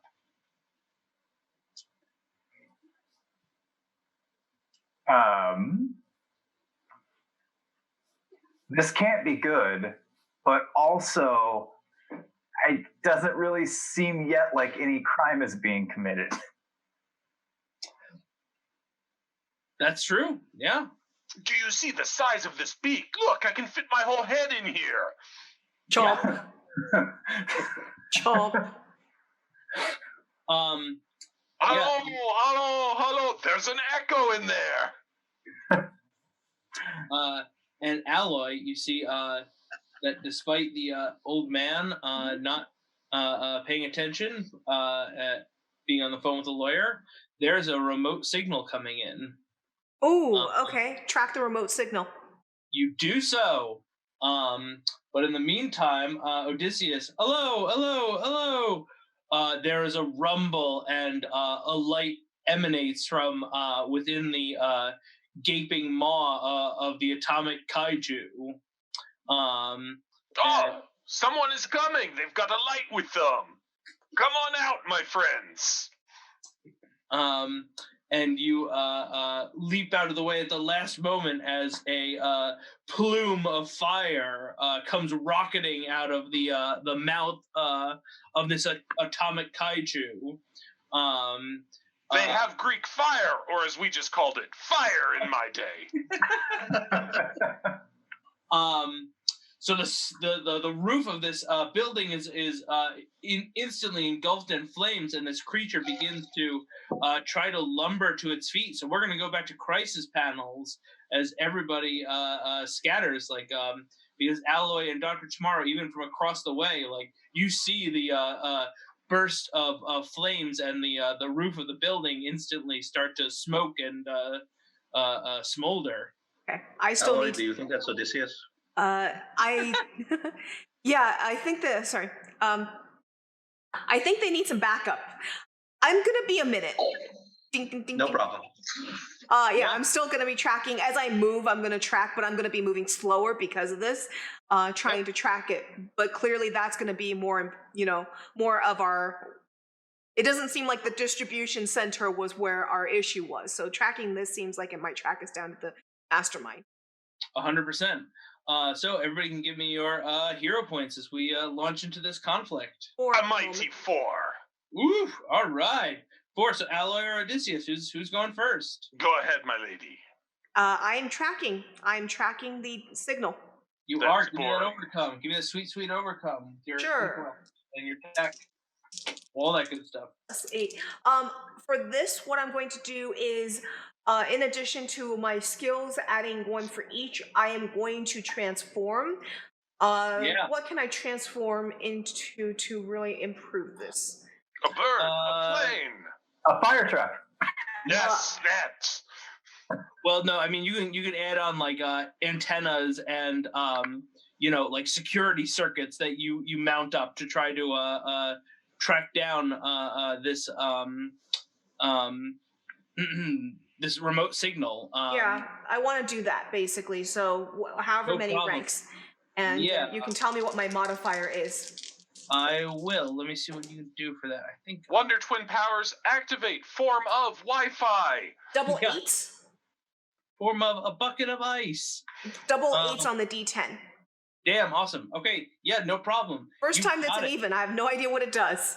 Knockback. It's if you're even. It does attacking. knockback, but you're not fighting. So, Okay. The internet I'm flees knocking, from you. Yeah, I'm knocking back the internet apparently. Double 8s on my dice, so plus so Bass 24 and whatever mod you have for the transform. yeah. So you have no problem finding where the signal came from. It's coming from a mansion in Garden Hills, and you can even Pull up everything I know on that. Yeah, pull up everything I can on this mansion. Who owns it? How long it's been owned. And a mansion like that, it's gonna have security cameras. It's gonna have one of those gate, security cameras where you turn on and say, "Hi, can you please let me in? Thank you very much." Yeah, I want everything I can pull up, and then I'm going to transform using transform with communication and info dump that over to Dr. Tomorrow, who is joining those two. Yeah, absolutely. And I think that brings us to Odysseus. Aha! We have something to fight. Let us join the battle, Captain. I will go ahead and run up the beak to strike at the eye of this thing. Perfect. Do it. I have a 10 and a 1. Ooh. Okay, so you get a hero point, and you escalate the crisis of the fire in the warehouse. Did it just breathe fire, and is that why there's smoke? Yes, that's right. That's correct. Okay. And I'm sorry. What was your attack, Odysseus? Total? My total is going to be a 20. Oh yeah, its dodge is a 10 because it is a giant monster. Okay. So you hit. Let's go ahead and give it my good old D6 plus 7, 13 with a max roll. 13, and what has it got? Defense? Okay, yeah, awesome. You hit it in the eye, and it's like the lens breaks, and like the light in the eye is exposed. So like it's this red lens with a jagged break in it, where like this white light is shining out from where Odysseus has broken this complex part of this prop. Awesome. And that means Atomic Kaiju is going to respond, and he's going to try to claw at Odysseus from off of his face. And he's going to attack you, so you can roll a dodge, Odysseus. I have double 6s, but I do not think those do anything for me. So not right now. That is going to be a 21. A 21 is enough for you to avoid its attack as it rakes at its own face, but you're too small a target right now. Can I use a hero point to have it beat on its face as it tries to get me off? Oh, do you have any sort of redirect powers? I don't think so. Get them? Yeah. So yeah, you could spend a hero point to. Oh no, because that's what that does. No, not right now. I don't think so. Yep. And who's that? I do a tuck and roll off of it, landing on the cement ground and ready. Awesome. Dr. T, what do you got? All right. Is he about to breathe fire again? Sure looks like it. He's definitely got some sort of furnace bellows contraption somewhere in its chest cavity. Okay. Is there a way that I can superheat that and make it explode inside of him? Ooh, yeah, probably with some overcomes, you could definitely rig that to pop. Let's do that. Yeah, sure. Yeah, you want to like land on its back and start to try to find an interface or to cut into its back. You can do that with an overcome, and I would say either probably speed, because you're like flying around them right now to try to find a place to get in. Okay. My speed's 0. Womp womp. If you've got, I mean, you're using your jetpack, so if you want to use a jet. Yeah, let's use the jetpack. That's 4. Okay. There you go. All right, so 4 and 5 is 9, and I'm using versus tech, so that's a D4 plus 1. That is, yeah, totally. So that adds a 4 to it as well. All right, so that's 13, and now I'm going to roll my dice. Okay, that is an 8 and a 4, so that's 12. 12 and 13 is 25. Is 25 awesome? Yeah, no problem. You land on his back without getting cut, and you start hacking into the back to access the mechanism within. And it tries to attack you. And actually, it's just going to launch its fire breath. And you can give me a perception, Dr. Tomorrow, since you're already interacting with that fire breath. Perception, where would that be? You have perception. You can just give me a roll with your intellect, because you have heads-up goggles. Gotcha. All right. Okay, that will be a 19. Sure. Cool. Yeah, it's consuming its own fuel to these fire blasts. So, like, it only has so many in it. You don't know how many, but... Okay. And it breathes fire on Odysseus and Captain Jupiter. It's like a torrent, a spray. Everybody in front of it gets hit. So you guys can both try to dodge. Captain, watch out! Oh, I've got a 28. Oh, man, awesome. Holy crap. And that's another hero point. Yeah. Aaron, what do you got for Captain? Oh, I'm sorry. I thought it was Dr. Tomorrow. My bad. Oh, I'm sorry. My bad. No. My bad. I got a blah, blah, blah, a 13. One of those is a 1. Okay. So the fire is burning out of control, and you are hit for 20 damage, Captain Jupiter. Oh, I'm out. You're taken down. So, yeah, I had 12 before, right? So yeah. So you are reduced to 0 stamina. Again, as we said, 0 is the lowest number in this game. So why don't you describe to us what happens when Captain Jupiter gets taken down?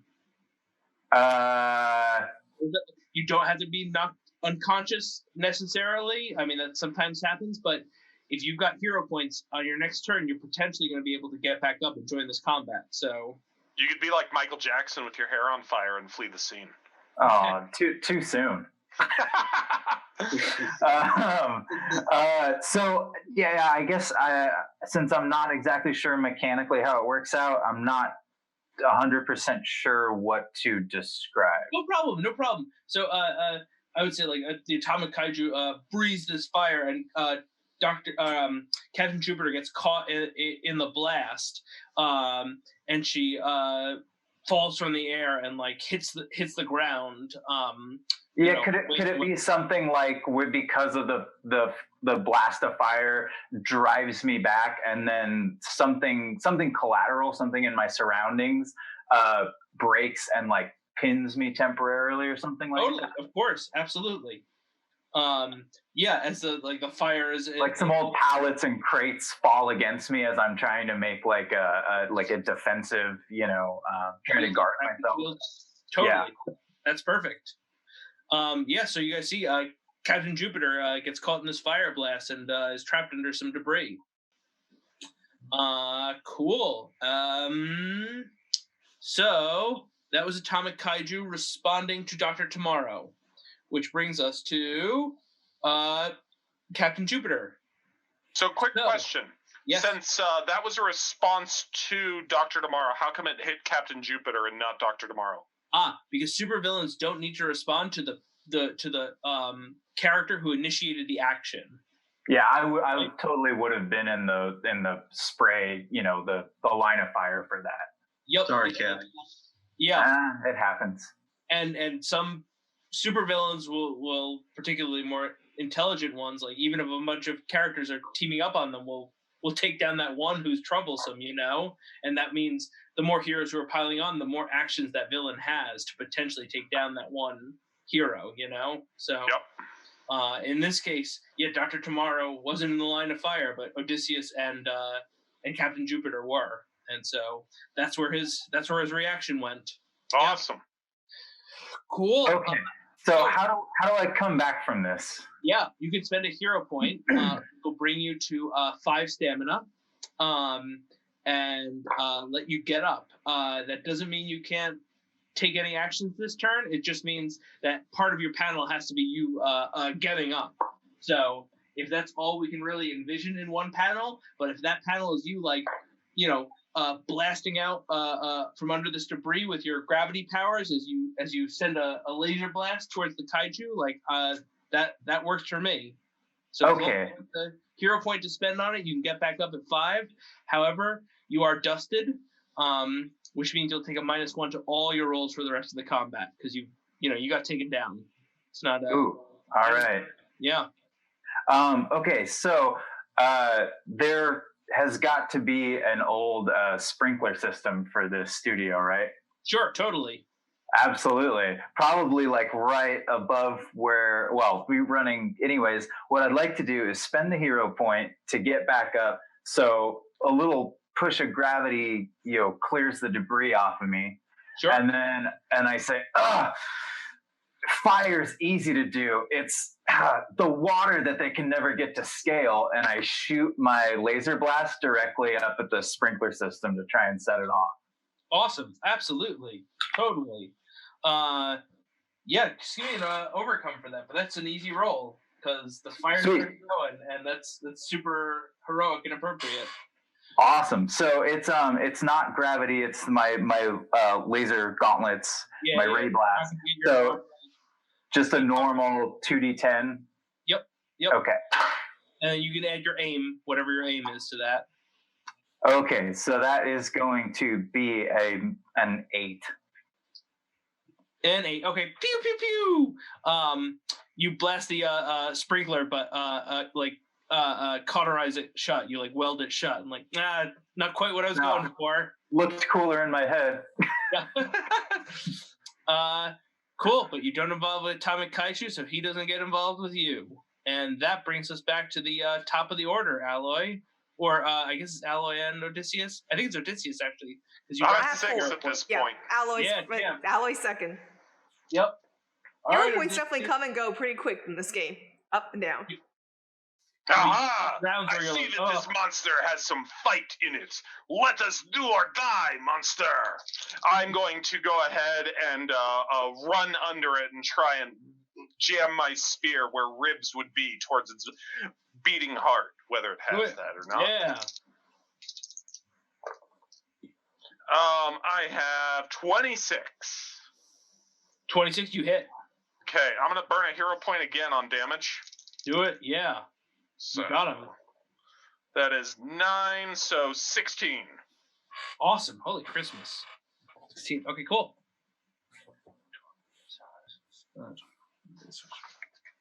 Cool. And he will and actually he's used fire breath twice, so that's 35. Okay. And he will attack you with his claws, Odysseus, as he charges up. So you can give me a dodge. His attack is 15 with his claws.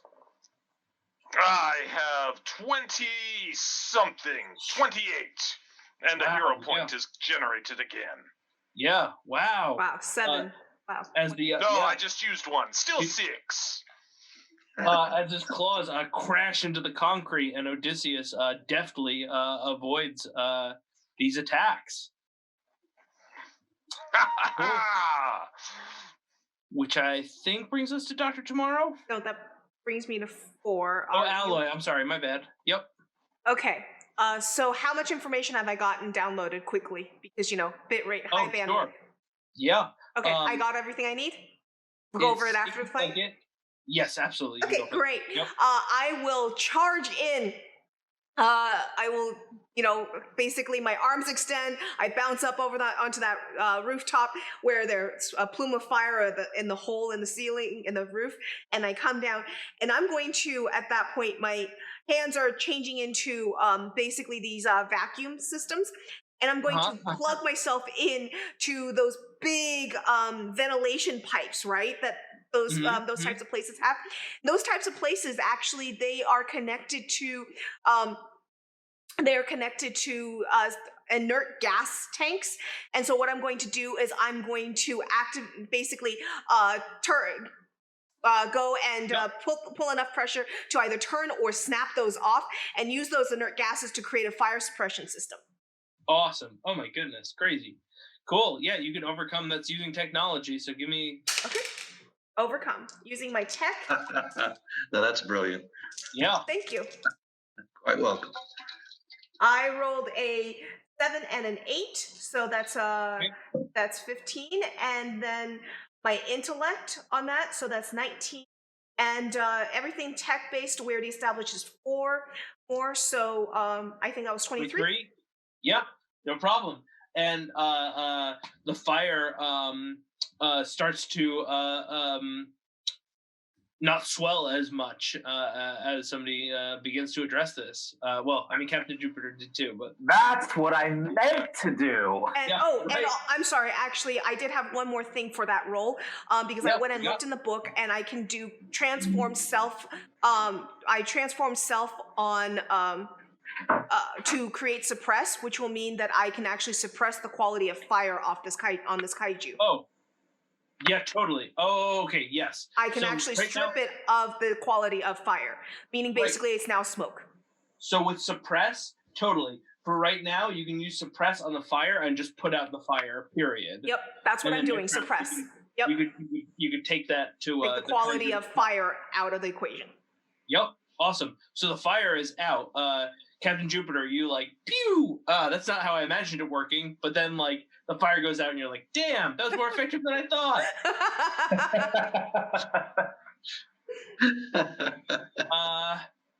Cool, Alloy, yeah, you put out the fire. So awesome. and I'm on the rooftop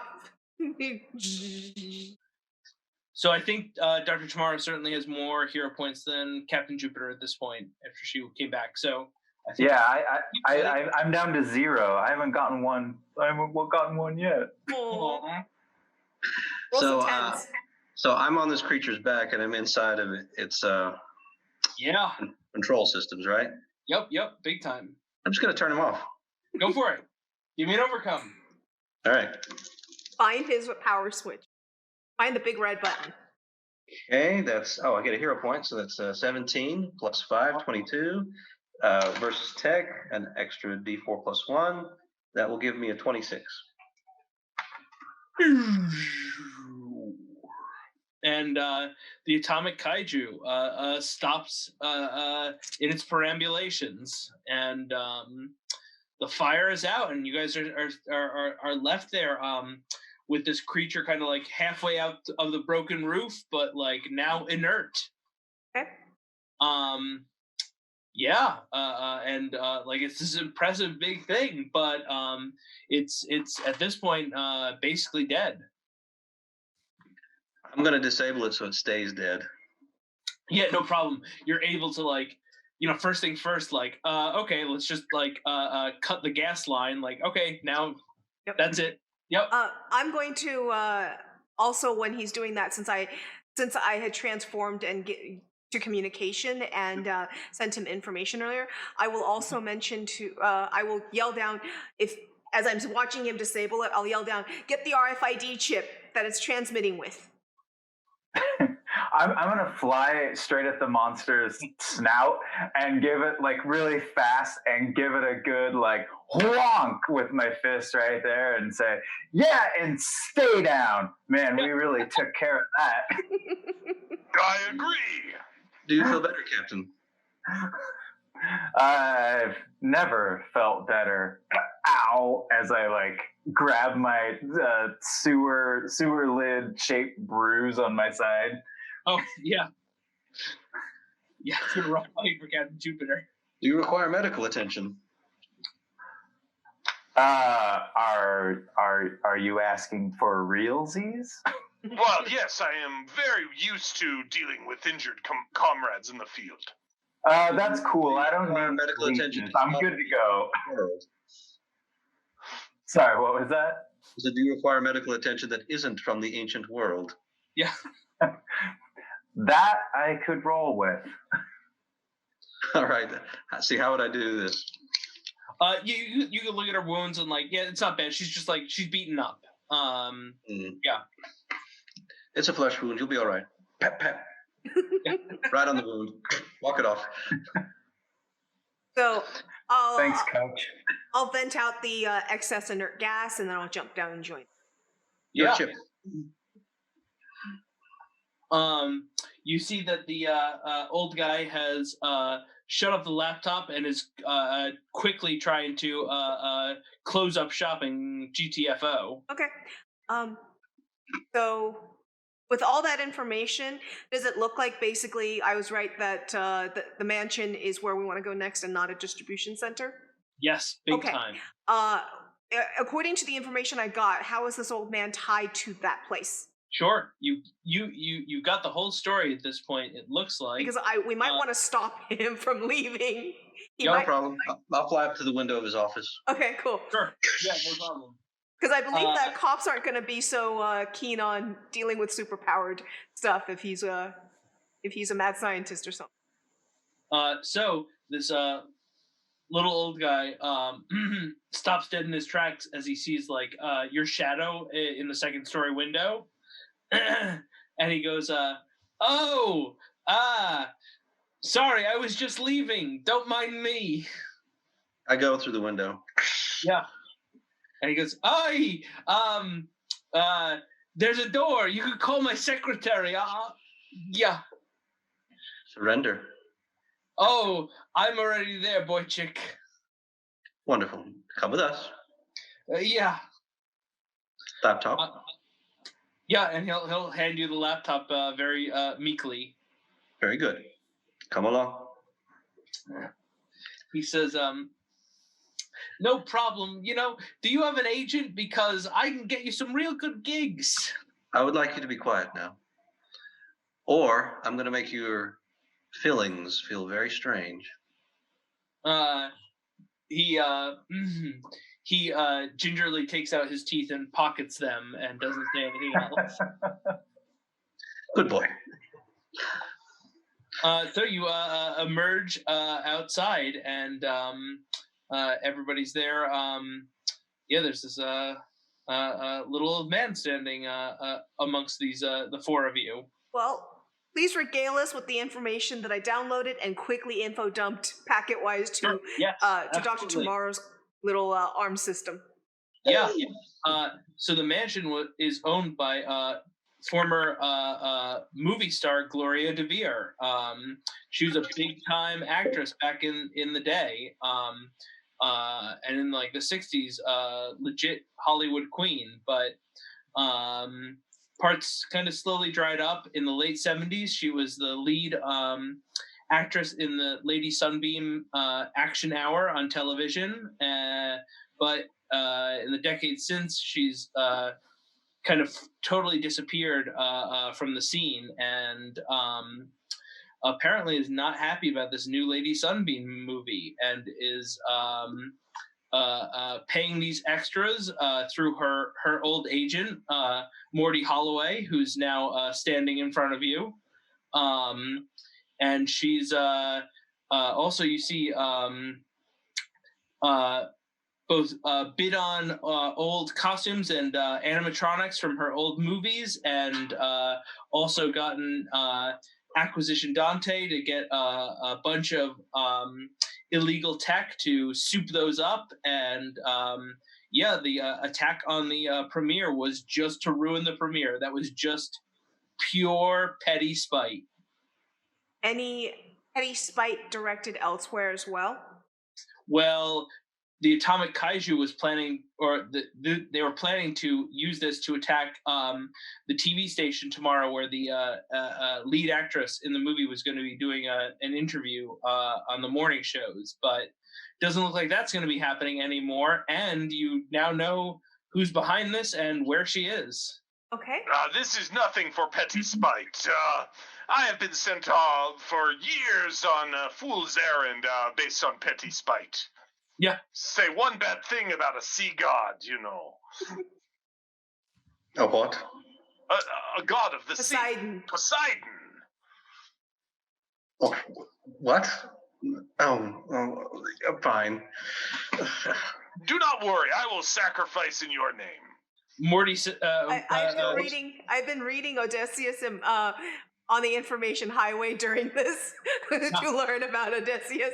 So when he said that, my character literally said Poseidon as I continue quickly reading in my head, so that I understand how to relate to Odysseus.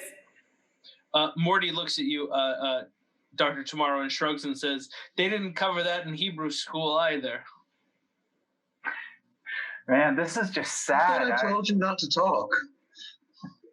Oh, right, yep, yep. I feel so bad for this actress. I mean, it was bad after she lost out on all those auditions, and then the outtakes from her Frozen Pea commercials are all over YouTube. But I never suspected this. She's freezing what now? Pea. Little green plants you cook and eat. Oh, it is not green if you have a good diet. It's a funny video on the computer box. I'll show you later, Odysseus. Wasn't she also the spokesperson for those adult diaper pants? I knew you were going there. Oh yeah, but those only aired in Japan. Morty said, We've "I jumped got from her that one job." TV show to another. Yeah, I saw those commercials all. I remember those from when I was just a little, like 3 years old. I wonder if she'll be wearing those right now. Yeah. Note to self: create better adult diaper.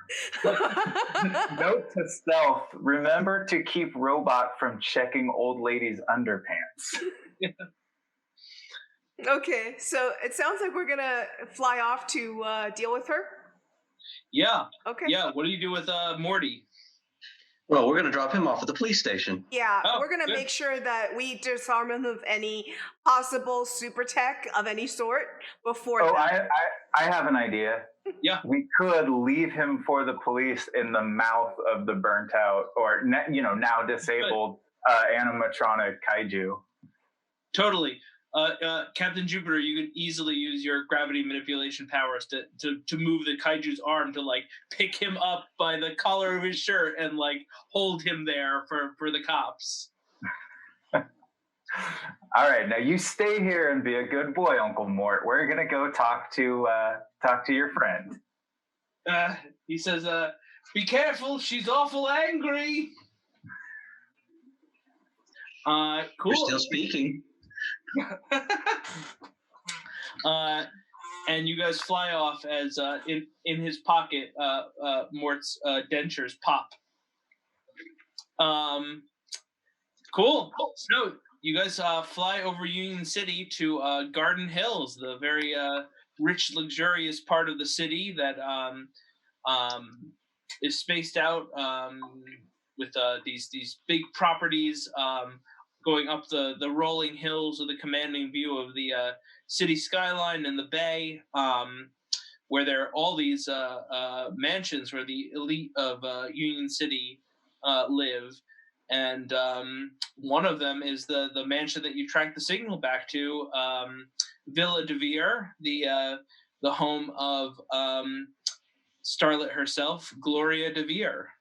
So for Have I ever told you how once my men and I, we captured the wind within a sail, and then we bound the other winds within a bag so that they could not blow us off our course? That is impressive and unbelievable. No, I believe that he knows a lot about windbags. That's very good. I should have thought of that. Oh, that's funny. Before we actually go in there, on the information that I had, what kind of security did she have? What kind of security guards does she have? And does she seem to have any sort of powers we should be aware of before we go in there?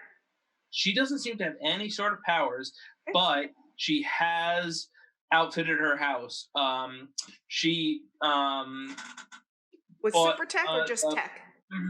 Mostly tech. She bought prop replicas of the Galatea statue from the movie Peter Pygmalion she starred in back in the day, and they've been outfitted with machine gun arms.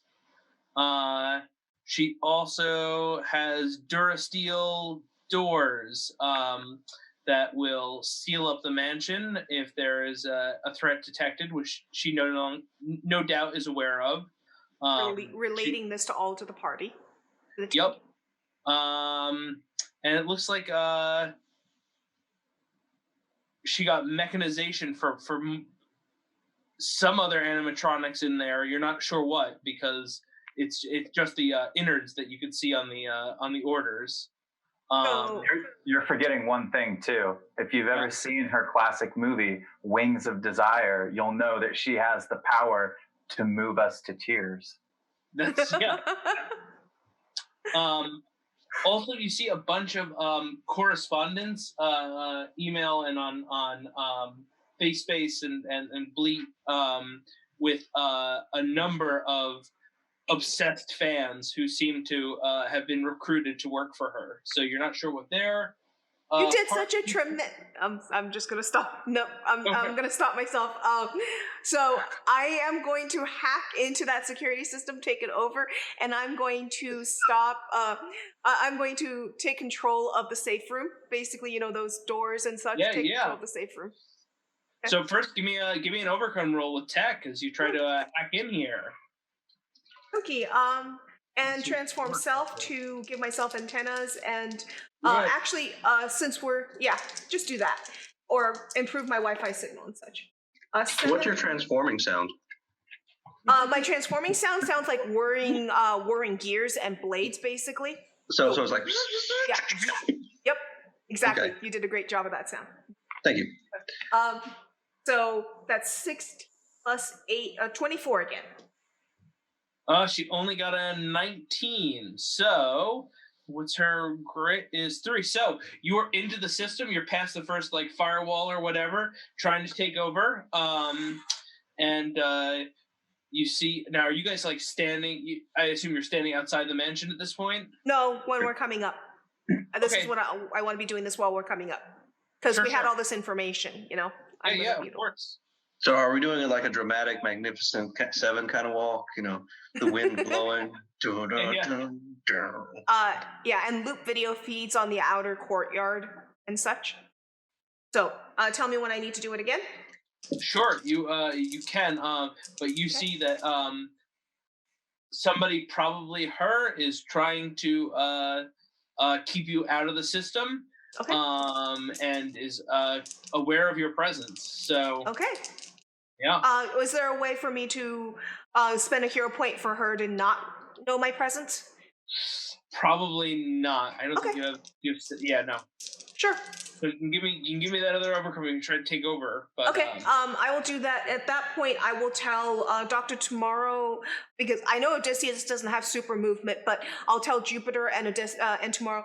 I think she knows I'm in. You two go ahead. We'll catch up. We'll provide a distraction. Yep. Cool. I will go afoot too. Come on, Odysseus. 9 is 18. 26 this time. All right, let's see what she got. Plus whatever I get from the transform. Oh, damn. 18. So I don't know what I get from the what you can get for your transform. Hold on, because that will be relevant. It's going to be close. So you got how many ranks do you get from your transform? 4 right now. Right? I have level 3, 9 ranks. Level 3 is what I got. So Yep. go double check on the transform. Yeah. Pain Mastery would give you. That's the wrong one. There we go, transform. I get. Ooh, I get 4 ranks. Or 2 additional. Yeah, 4 ranks. Yep. 4 ranks should be enough to give me. Let me go find it again because I think I found what I wanted to do. 2d6 plus 6 of remote manipulation bonus. So yeah, remote manipulation would work for this. Sure. Yep. Totally. So I get 2d6 plus 6 more. Do it. Oh my god. Transformer. Oh wait, no, that's level 5. Oh yeah. Level. Remote manipulation. Okay. Yeah, let me go check.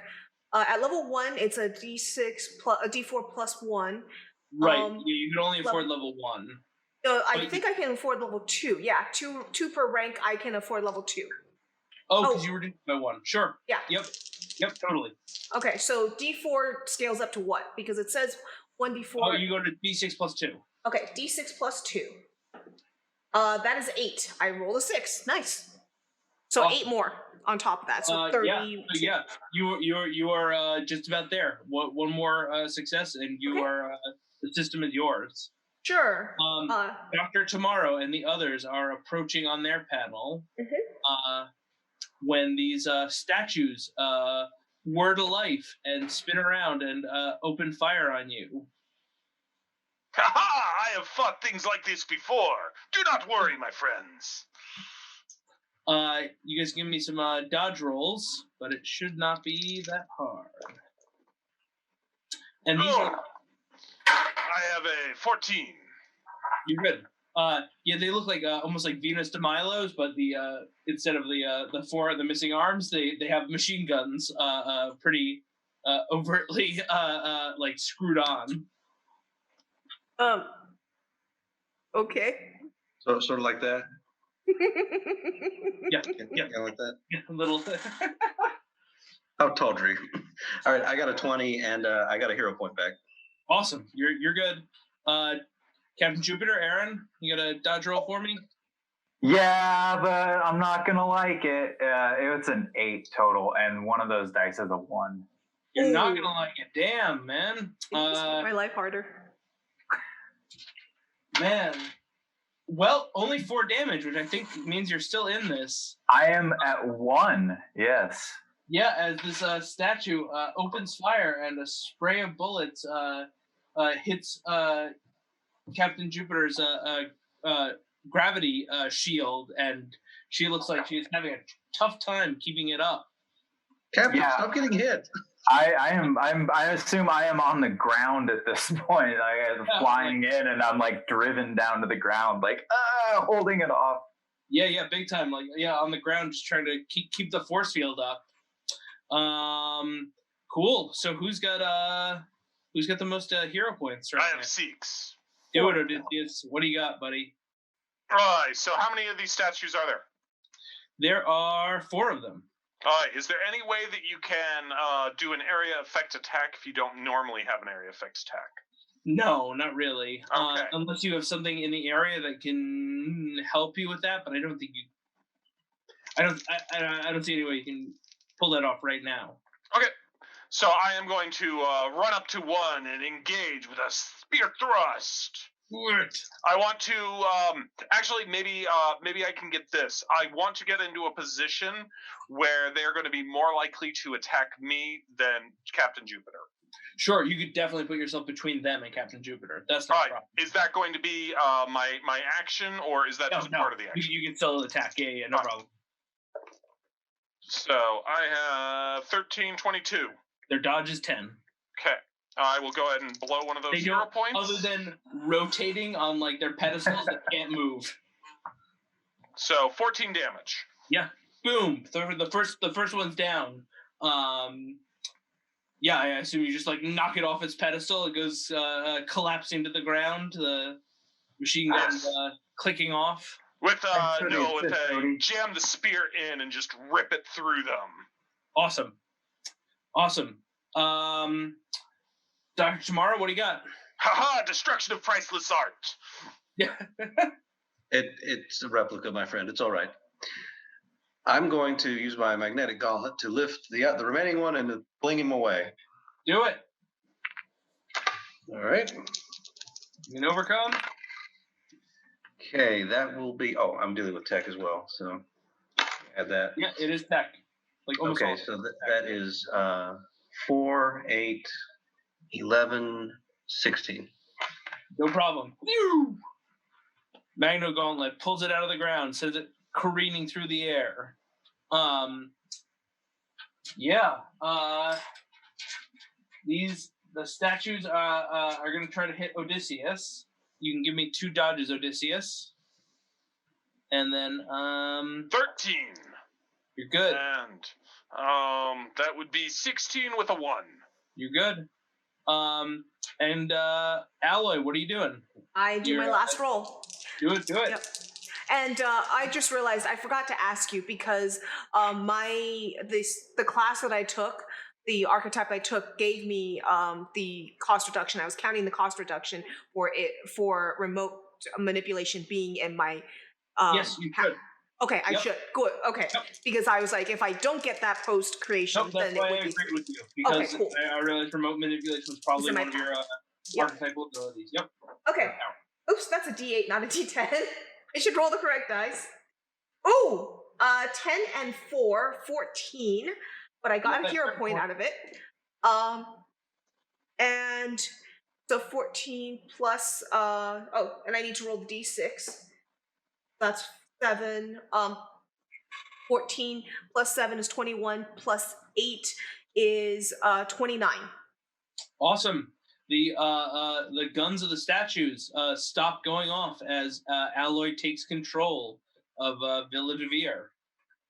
Awesome. I have Villa de Vere. I will start heading to, I will start moving towards them now that I've controlled. Yeah, no problem. And you can raise the safe room. Yep, raise the blast door safe room. Yep. Yeah. Huh. Cool. Actually, I'm not just going to do that. What I'm going to do is I'm going to wait till I know they're right there because I don't want her running off. So I'm going to keep her there until they get there and I'll pick it up. Sure, no problem. Cool. What are the rest of you guys doing? We can go off of crisis panels because you guys have largely taken control of the situation. Well, we're going to go in there and confront her. Very good. So you guys assemble and Alloy opens the blast doors.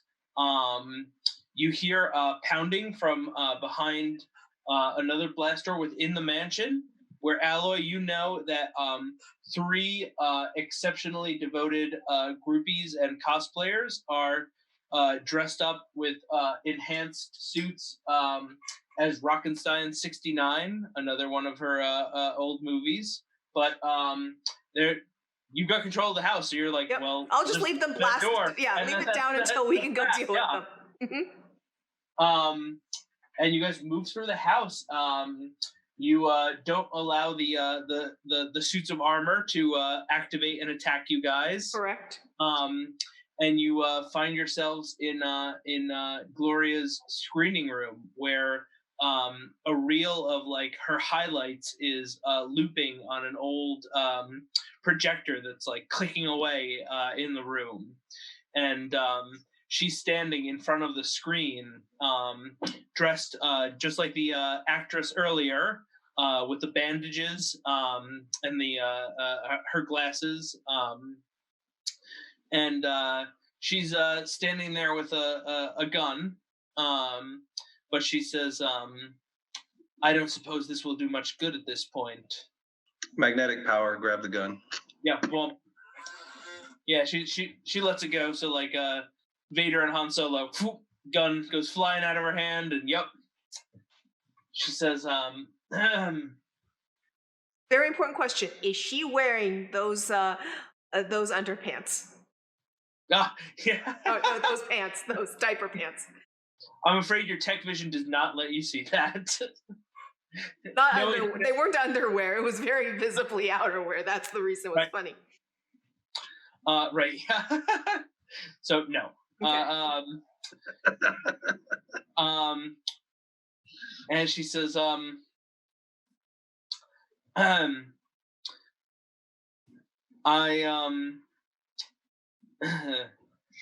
suppose this is the end for me then. My swan song.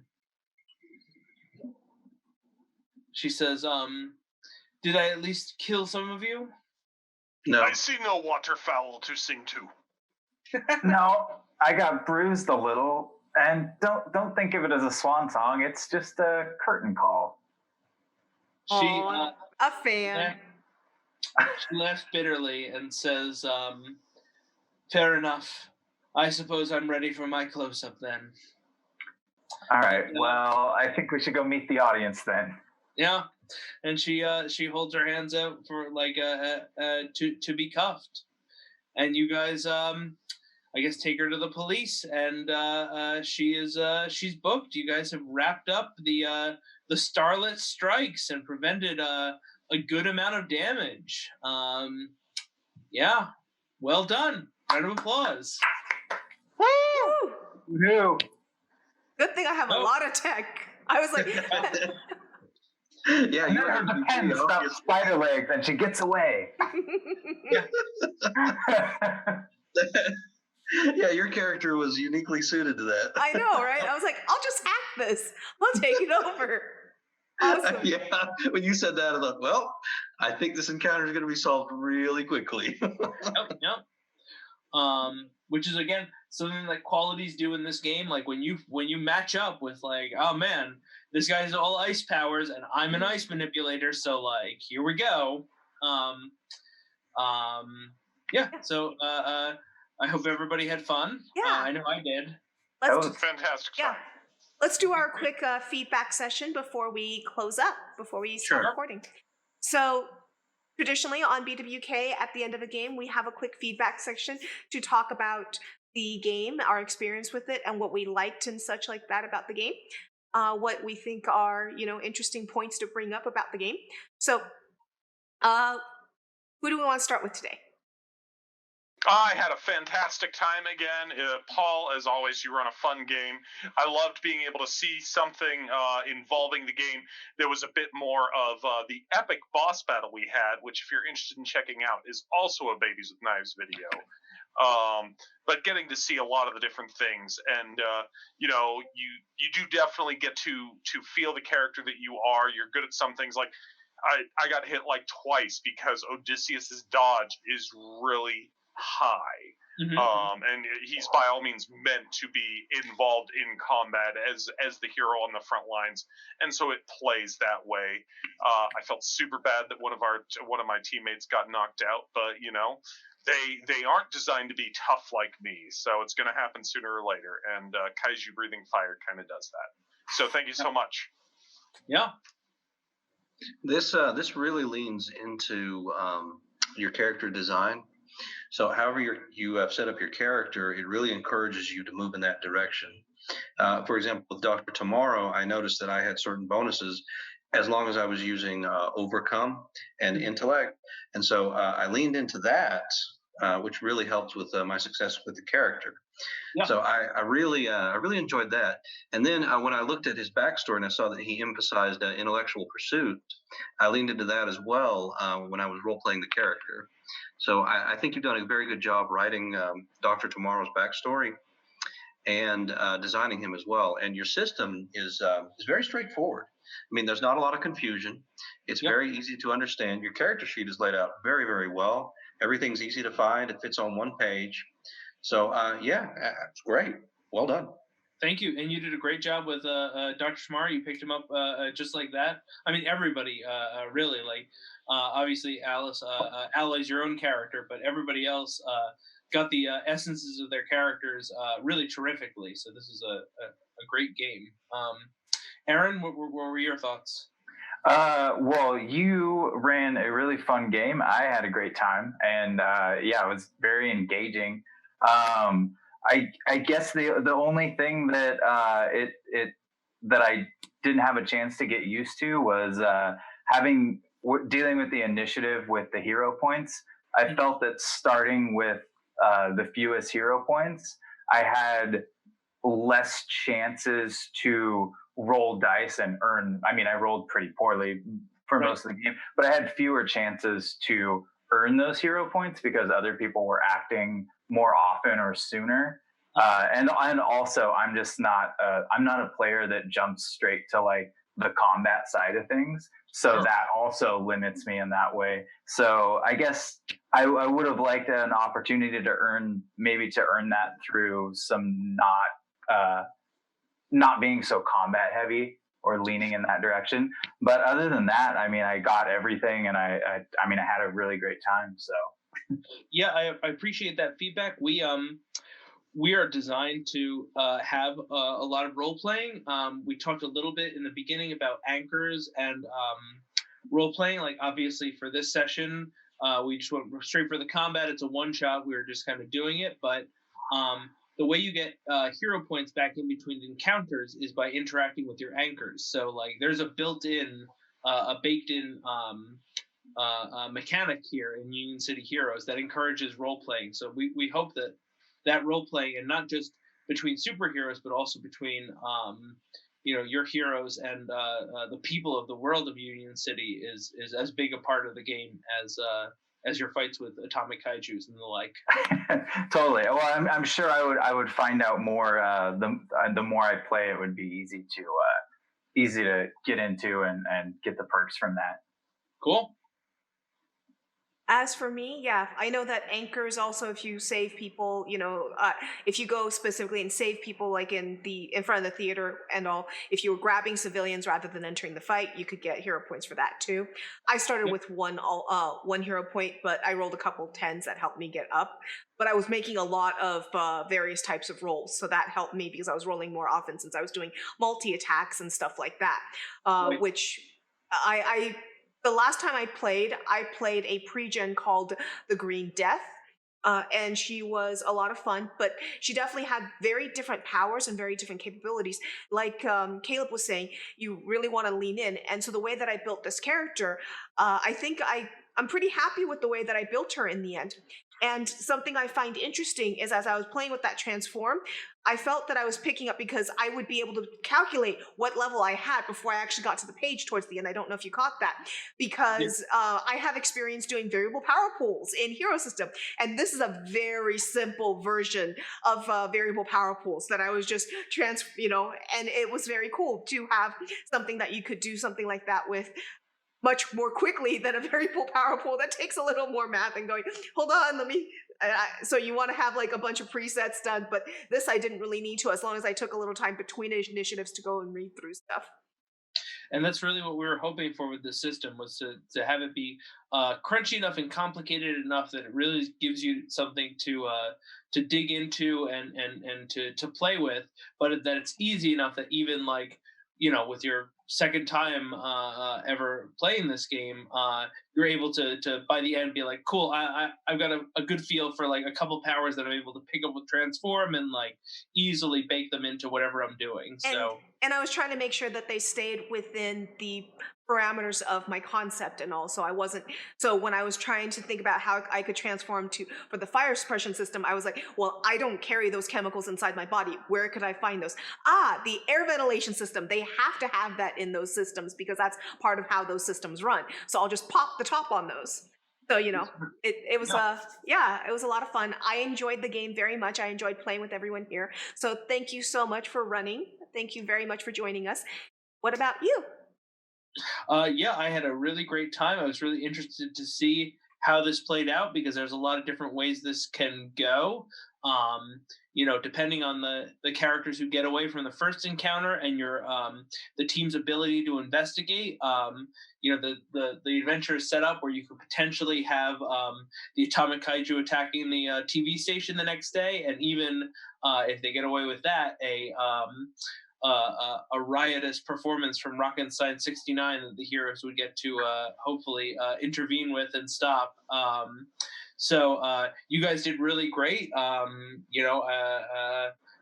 think it played out as a lot of fun. You guys really got into the story hooks that came your way and the characters, and you picked up on all the fun details that were written in, like the fact that they weren't, they were a bunch of movie extras instead of villains, and I thought this was a great playthrough. Thank you everyone for watching. Yeah, bye guys. Hey Blades! Thank you so much for watching another Babies with Knives video. If you liked what you saw, please don't forget to subscribe to the channel. Go follow us on Facebook and Twitter, and come join the conversation in our Discord server. If you want to keep content like this coming, come check out our Patreon and consider subscribing. All links for this is provided in the description below. And remember, come back next time to get honed!